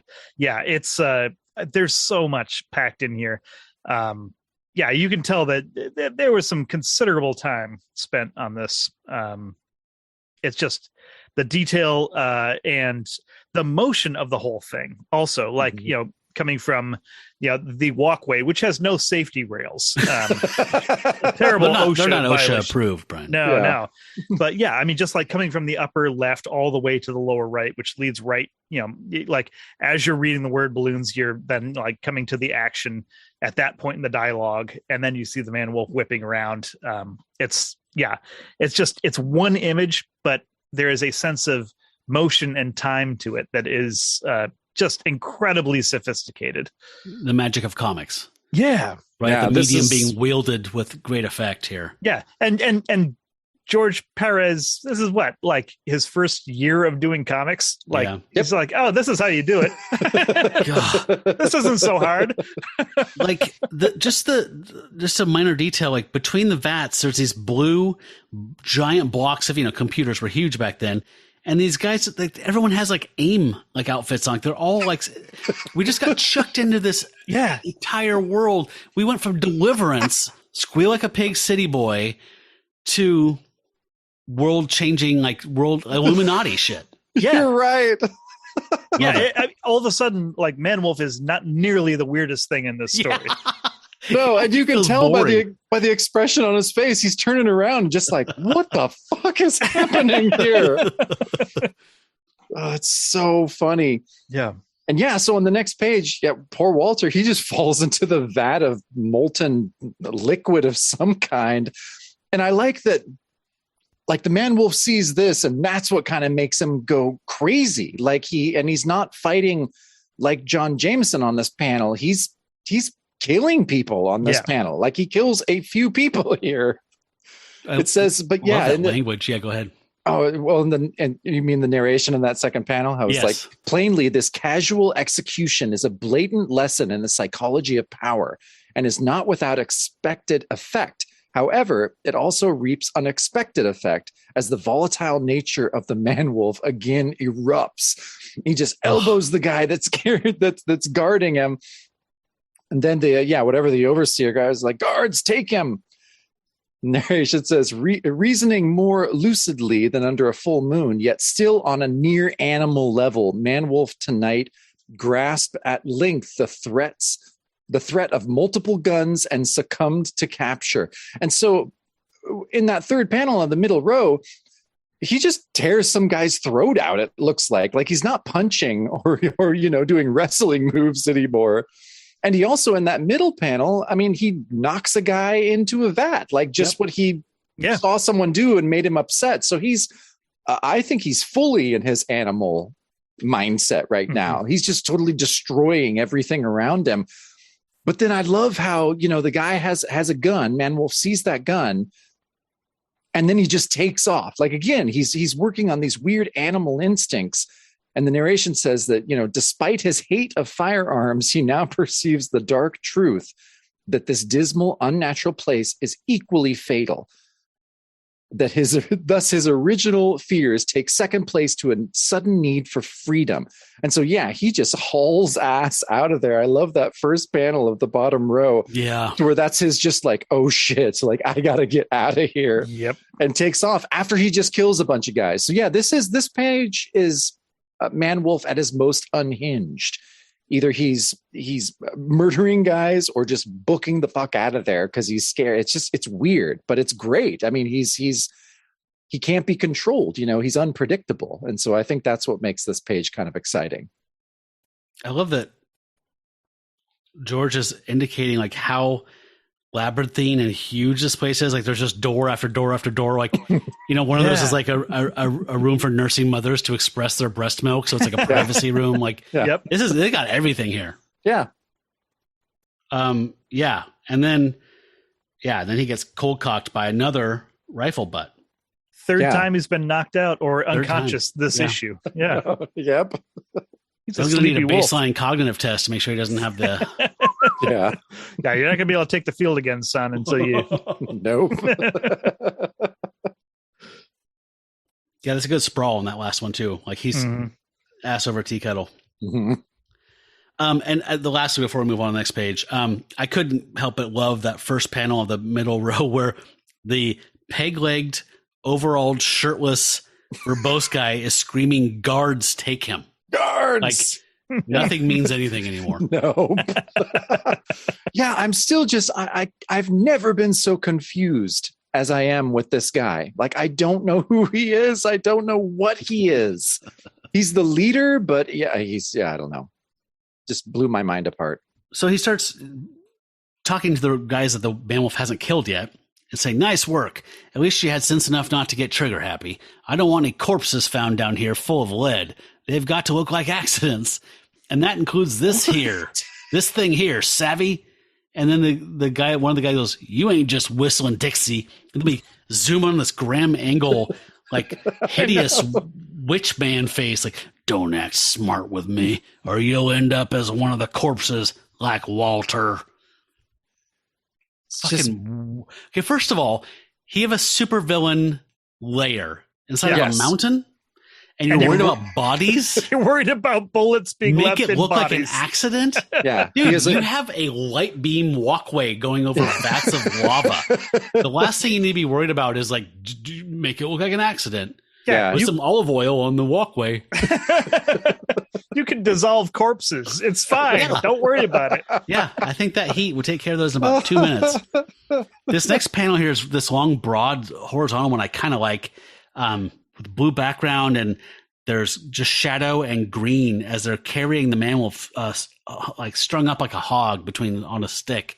And they carry him back into the mountain. They throw him into a cell. There's kind of this had a really weird kind of golden age, these panels, like this arrangement of stuff felt very workmanlike, like business, like not necessarily the most eloquent. So they throw him in here, and there's like this tiny little panel of the sun coming up, a tiny little panel of the sun coming into his cell, and him turning back into John. And he wakes up, and he's confused as to what the hell's going on. And he says the sound of strange voices that evoke in him elusive hints of memory, as if from rapidly fading dreams within dreams. And he hears through the cell door, he's in here. and he only hopes that this isn't a Southern jail, which, I'm with him. Whatever. Yeah, sure. So Peg Leg guy comes in, the other guy comes in, and the henchman says, "Tell me I ain't seeing things, boss. I put a Wolfman in here last night, and today it's this tourist guy that we thought got away." He's like, "I don't get it, Ed. Or maybe I don't want to get it. That might be small-minded of me, but I've got enough to worry about with this operation. At least we can eliminate one problem." So they still think this is two fucking different guys. Yes, they do. God. Yeah. Well, But and at the very least, at least Peg Leg is it's like he approaches the truth and then he's like, "Nope, I'm a busy guy. Yeah. I got a lot on my plate. I can't deal with Wolfman's." Yeah, no, he has giant computers and vats of acid. Like he's got a lot of shit on his plate. He's like, no, Wolfman, it's too much. But what he has to micromanage is making sure that they throw the tourist down the gorge so that his accident death can eliminate that loose thread. Right. So he's saying, it's nearly sundown. Wink. And you're about overdue for an accident. I told you climbing down in the gorge can be fatal. And John says, "I remember you now from the station. What's going on?" He's like, "You didn't listen." So yeah, lot of orchestration here. When I'm sure there's some like laser beam in there that could take care of John in half a second. Nope. It's got to look like an accident. Yeah, and in that middle panel too, they keep saying, when they have the man wolf, some of the narrations like, "Nah, if we only had that biker too." Yeah. Like they just, right. they do. They keep mentioning it. It's just like, nope. Two different people, obviously. You idiot. You scared off that biker and he's hiding somewhere. Yeah. So we get a break on the next page where we switch focus to the New York precinct. And oh God, this opening narration, I loved it. And some 763 miles away, 58 hours ago, an angry vet shrilled to a stop here, expelling its equally angry driver. I was like, that's perfect Simon Stroud. Mm-hmm. That's absolute Simon Stroud. And of course, he bursts into this office saying, "I never thought he'd try it, Lieutenant. I had him pegged for a straight shooter, but I was wrong again." And Jonah's like, "What do you mean by that, Stroud? Where's John?" And then Christine's only line of the entire issue is, "But Papa Jonah. Papa Jonah. Simon saved our lives." Ah. My only beef with the writing so far is that Christine became an object again and not a person. Yeah, we had one glorious issue by Tony Isabella where she was an actual person, was very interesting, was really cool, and then Papa Jonah just ruins it all. But yeah. Do you think in the Marvel Universe, Papa Jonah is the name of the racist pizza chain? Yeah.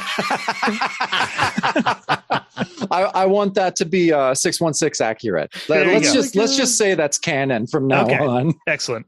The Sons of the Serpent hang out there. And That's so funny. Yeah.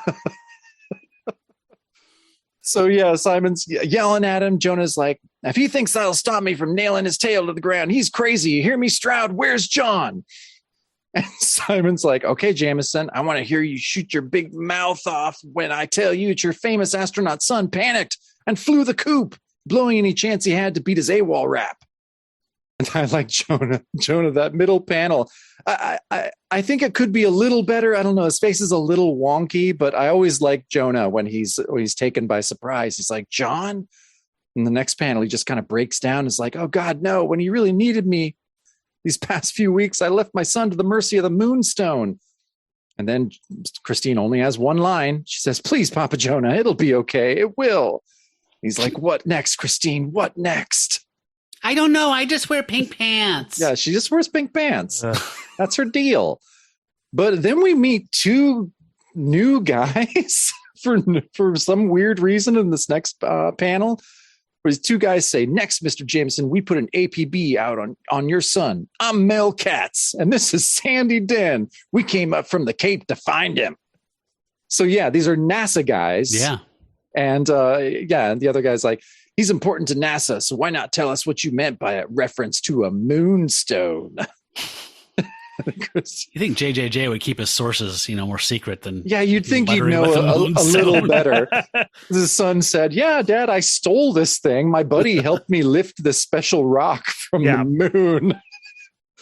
And so, Simon then, Christine's like, "No, not now. We've been under a strain."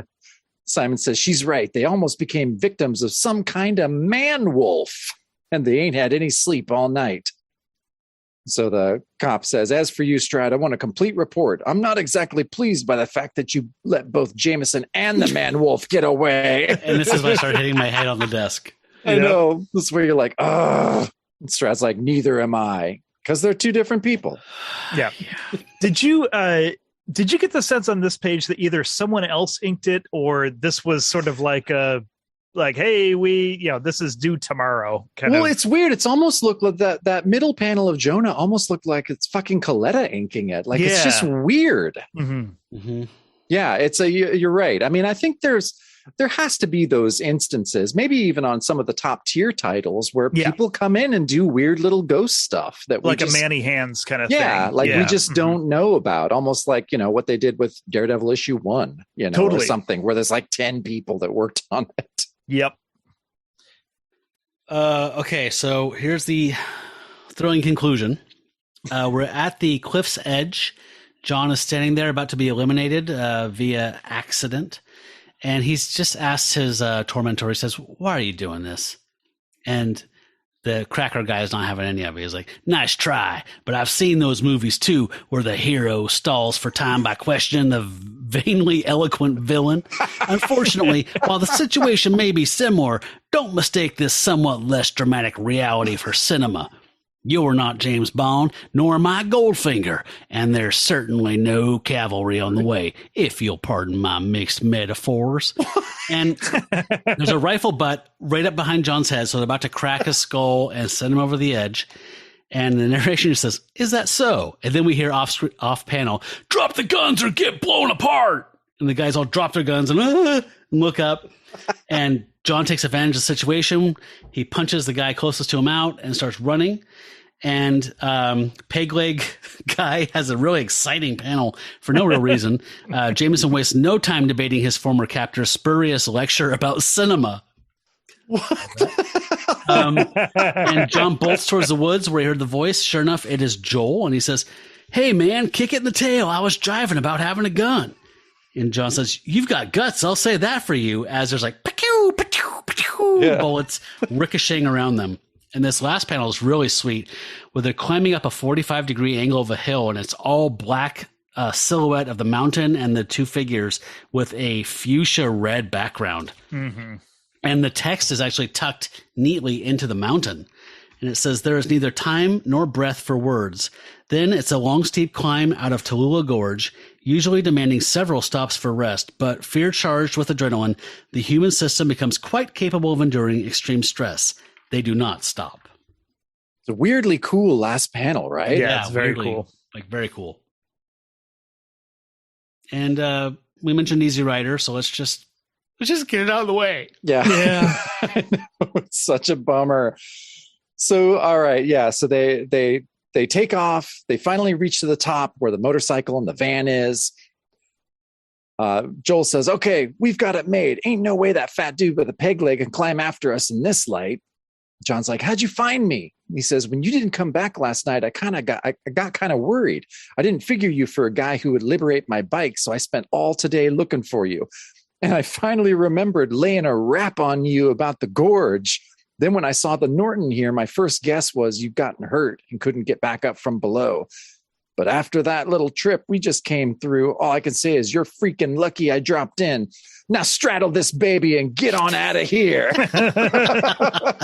He should slap him on the ass. That is a halftime speech right there from the coach. It really was. It's so good. John's like, "What about you?" He's like, "I'll follow in the van." And the narration, so he tears off on the Norton. It says, "The big English twin booms to life, its throaty rhythm pulsing in the Georgian air and dominating lesser sounds, such as the stealthy tread of a sinister footstep." And we see Joel getting into the van, trying to turn around real fast. and then he gets shot in the back of the head. Oh, his death panel's pretty good though. Yeah. Even though, yeah, I mean, it's almost like we see little like bits of skull, and maybe some of the viscera was maybe kind of colored over a little better for the Code comic. I didn't realize this explicit kind of violence happened, like gun violence, I guess. I mean, I knew they were slipping code-wise with the maulings and the whatever, but this kind of surprised me. Actually. Yeah, no, he got shot in the back of the head with a shotgun. Mm-hmm. And then we see it was Mr. Pegleg who says, "Cocky punk, there are other ways up here than climbing, or didn't you know? Too bad I had to use my gun, but I ain't about to let you or your friend get away, or did you notice?" And then Pegleg gets in the car, drives away, and yeah, we see that last panel of the van driving away, this dust blowing. We see Joel's hand on the ground with some blood coming out. And it's like, I was just getting to like this guy. He was badass. Well, and the it's, Joel and Mary's van, so it says peace and love written, painted on the back of it. Very easy writer. Yeah. So we're at the final page. So John's whipping down the mountain. He looks over his shoulder and sees Pegleg approaching. For a moment, the lurching high-speed motion of the van behind him fails to alarm John Jameson. Not until the first load of buckshot winds past him does he have any idea that rather than Joel Stevens, it is death that follows him. So Pegleg's shooting at him as he goes. He goes tearing off. It isn't his lack of expertise as a cyclist that rends his thoughts, but instead the first burning caress of lurid rays from a gibbous moon. There you go. Doug comes peeking out from behind the corner. They penetrate the eerie pendant bonded to his flesh. I like that they are bringing up the whole creepy, synergy thing. They don't do that enough. We get a cool kind of panel of him looking very Easy Rider.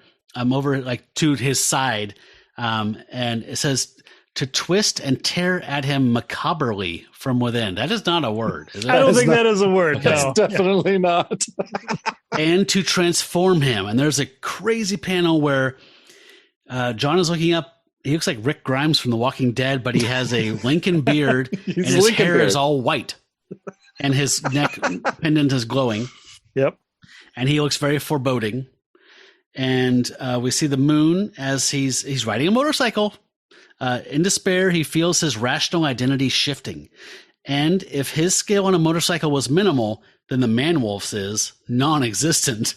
And we get this last panel of the man-wolf just growling towards the viewer, and it says, "You dare not miss next issue, Wolf Quest." So Jacob and I were big fans of when Jack would turn into the werewolf while driving a car down, Taganga Canyon. So I'm very excited about this ending because I love werewolves driving things. Yeah, it ends with a werewolf driving a fucking Norton motorcycle. Like, there's nothing cooler than this ending. Yeah, you're not going to come up with a better finish than that. That's amazing. It's so good. Oh, man. So what I would like to do, if it's okay, is read one letter about last issue, and then we'll do our final thoughts. Does that work? Sounds good. Absolutely. Cool. So, Brian, I might need your help with pronunciation on this name here, but I told Jacob we'll figure it out together. Dear Lynn, Dave, and George, I approve of the direction the series appears to be taking, with as much emphasis on plain action as on mood. I believe this series is an excellent opportunity, Dave, for you to not only focus on John Jameson, but on his harried father, J. Jonah Jameson, as well. I've always believed JJJ was one of the most carefully developed secondary characters in any magazine. As time went on, the reader saw much more of the personality of this hard-bitten newspaper publisher who could hound poor Spidey unmercifully or cheat Peter Parker out of the payment for his photos, yet could tell a group of protesters outside of his office building that the Bugle had been fighting for civil rights since before they were born. I see him as a man of drastic contradictions and obsessions, thus making him a fully realized human being. I believe he's worthy of attention and space in his son's book. And I hope you won't go the unfortunate Bruce Banner, Jack Russell route, where their alter egos so dominate the proceedings as to make them merely vehicles for the Hulk's and Werewolf's appearances, respectively.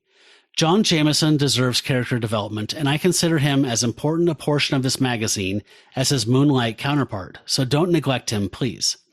Please continue to emphasize Man-Wolf's incredible strength and malevolence, as you did nicely this issue. Dave, To me, part of the charm of this character is that he isn't merely a poor beast hounded and confused by society, because the man-wolf hounds back, and with a vengeance. George Perez turned in a superb penciling job this issue. Combined with Klaus Jansson's always magnificent inks, George combined mood with blasting action poses and a sufficiently hefty and hairy man-wolf. No complaints in either the scripting or art department. Dave and George, I and the rest of Marveldom want to wish you all the best of luck with your first continuing endeavor at the House of Ideas. We'll be watching and reading by the light of the full moon. Ralph Macchio, 188 Wilson Drive, Cresskill, New Jersey. Very cool. That's awesome. That's the Ralph Macchio, the editor, right? It is, absolutely. Yeah. Oh, yeah. that's Is that so how he says his cool. name? Yeah. Yes. I believe so. Yeah. And he was a prolific letter writer. So cool. To the point where I think at some point he writes into Eternals, debating whether or not Eternals is part of the mainstream Marvel continuity. And the response is something like, well, good news, Ralph. You're going to be the one who's making those decisions since you just got signed on as Marvel's newest associate editor or something like that. So rad. Yeah. But yeah, I mean, there's like, we see this a lot too, is like the pathway to becoming a Marvel staffer is it goes through the letter columns. Like we've seen so many future letter writers show up in the columns first, and then that's how they wind up, making the big time. So That's so cool. Yeah. I love it. So yeah, I appreciated that assessment of JJJ as a character. I think that was good. I mean, obviously that just continued over the decades. But I think at that point, I don't know. You've probably read the Silver Age Spider-Man more recently than I have, Brian. Yeah. I think it's funny that he talks about JJJ being kind of a complicated and contradictory character, which, I mean, part of the reason for that is that he started out as Steve Ditko's caricature of Stan Lee. Like Stan didn't get the joke. Yeah. and then of course when Stan takes over, when it becomes the Stan and Romita show, then you see Jonah having a little bit more depth as a character. And you get things in there where it's like he's standing up for civil rights and stuff like that. But yeah, no, I think Jameson never fails to be one of my very favorite characters in any issue he's in. He's one, I would say, top 3 supporting characters in Marvel Comics period. And I'd agree with that. Yeah. And there's, I think, Stan was given and took too much credit for what he contributed to Marvel. Not to say that he didn't have a very, very meaningful role, and it wouldn't be Marvel without him.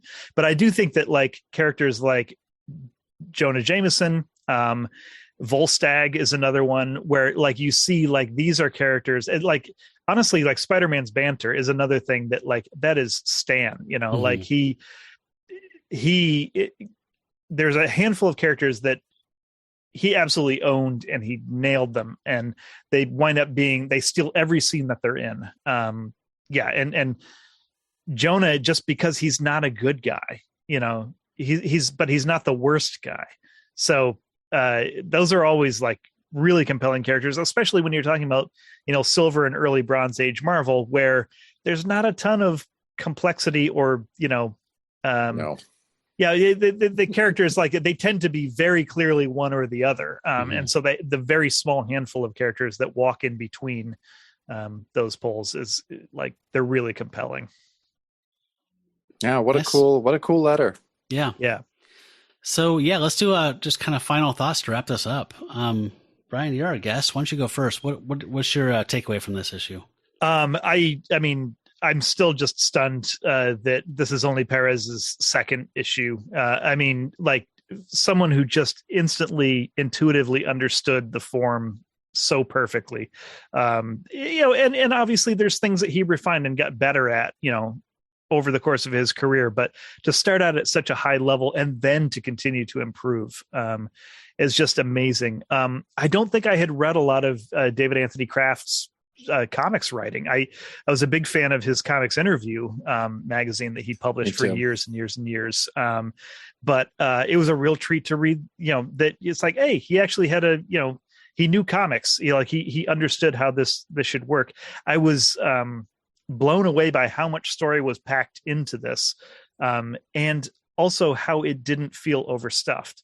It's really well paced, and there's a couple like just batshit crazy turns in there, and it's just like, go with it. Like, I was having fun the entire time.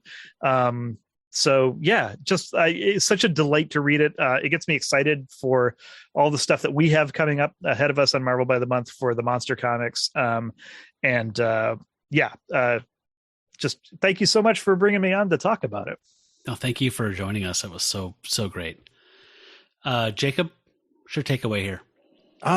Just about the same, I mean, I really like this issue. It has all the hallmarks of a great Bronze Age horror comic, which is, goofy plot, kind of hilarious dialogue, weird turns of events, like going into Pegleg's mountain lair, and just to where things just take this big acid trip kind of turn, which just makes it so much fun.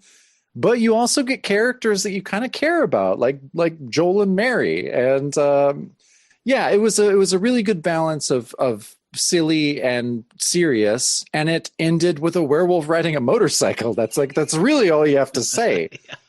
Like that's all any great issue needs. But the art, I think, was a step up from last issue. I think Frank McLaughlin's art inks were a big help.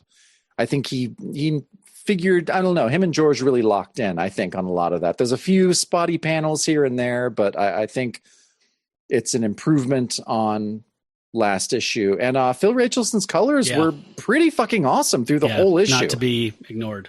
No, like, I think it really had a lot to do with making this a really, really solid issue that, I loved reading.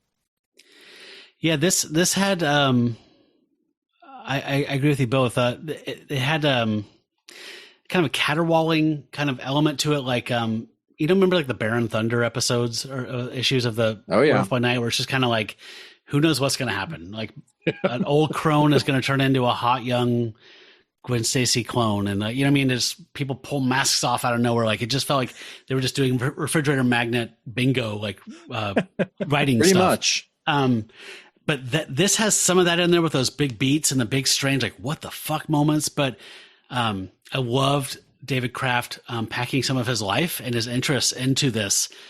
Completely sucked me in. The anti-authority, the issues with the South, with the kind of redneck stuff, the Easy Rider, the kind of hippie motorcycle, not the, there's a lovey-dovey stuff in there, but it's the biker stuff too. So like, I mean, it was just a nice melding of a bunch of disparate elements that might not have worked in any other combination, but George's pencils got stronger. The inks matched them perfectly. The coloring was perfect. Everything locked in for me, and they just made this like a really joyful, strange issue to read. And I got to do that weird kind of, Southern redneck voice. So yeah, I love it. There were no Southern lawyers up in here, but yeah, no, I thought it was great. I know it's a springboard to get us into outer space, which I'm still excited to see how the hell he pulls this switcheroo off. Well, if you told me that they have like a secret underground like shuttle launch facility in that crazy criminal enterprise, like, I totally believe it. Yeah, no, I would. if the next issue, like he jumps from the motorcycle onto a shuttle, like, okay, great, I'm on board. Like, yeah, do it. I think in that interview that Jacob and I both read the transcript of, I think Kraft said, like, I knew there was no gas in this tank as a story. Like, they already had Werewolf by Night, and it was already getting stale. So I knew I had to do something interesting with it. I just had to get there, and I had to do it quickly. So I'm very curious to read the next couple of issues, because I can't wait till he's Conan in space as a werewolf. Oh, I love Conan. I love werewolves. It's going to be glorious. Cool. Brian, thank you so much for coming on and talking with us about the show and talking about this crazy issue with us. Oh, thank you so much for having me. This is an absolute blast. You've honored us.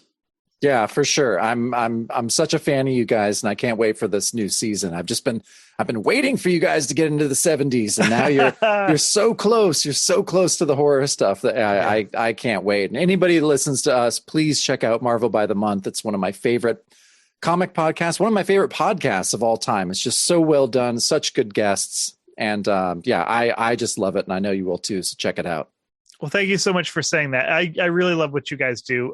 It's such a fun show, and it will again. It was such a delight to join you for an episode of this. I am so just tingling with anticipation about like when we get to be able to talk about some of this stuff too. Great. This is the part of the show where we do our shout outs to our Pack brothers and Pack sisters. And this is awkward because one of them is here before me in the digital flesh. Just want to say thank you to Michael G, Tim Tucker, Brian, thank you, Josh Link, Jeff Fitzpatrick, Caleb, Ben M. Congratulations, Ben, on winning the cocktail contest. Michelle from Moonlit Comics, who was on last episode. If you haven't heard that one yet, please check that out. We've got a lot of good feedback about that one. Mark Nivens, Rob Haferman, Hammer of Thor 84, Russ from Tomes of Evil, Ryan from nope, that's not on. I need to cut that out of there. Brad Elmore, Johnny Turner, and Jackson T. Overstreet. And when you do join us on those tiers, you can check out our bonus show. And what we're going to talk about this week is the film Ginger Snaps 2 Unleashed, the sequel to the wildly popular 2000 cult hit Ginger Snaps. And I have, Jacob, what are you talking about? I'm talking about a book called Comic Book Implosion, and it's about it's from Tomorrow's Press. It's an oral history of the DC implosion of 1978. It's so good. Yeah. It's so good. Man. Okay. And I'm going to talk about a lost late 60s psych pop album that is banished to the netherworld and should have been released widely. So, yeah, join us there and check it out. It's going to be fun. All right. And you can find Marvel by the Month in our show notes. Please check them out. They, again, are great folks like Brian here, and they have great guests like Fraction and Revort. And I mean, damn, right? Keating? So many more. Yeah. All right. Well, everybody, thanks for joining us this week. Till we meet again at the full moon, furry ones, here's howling at ya.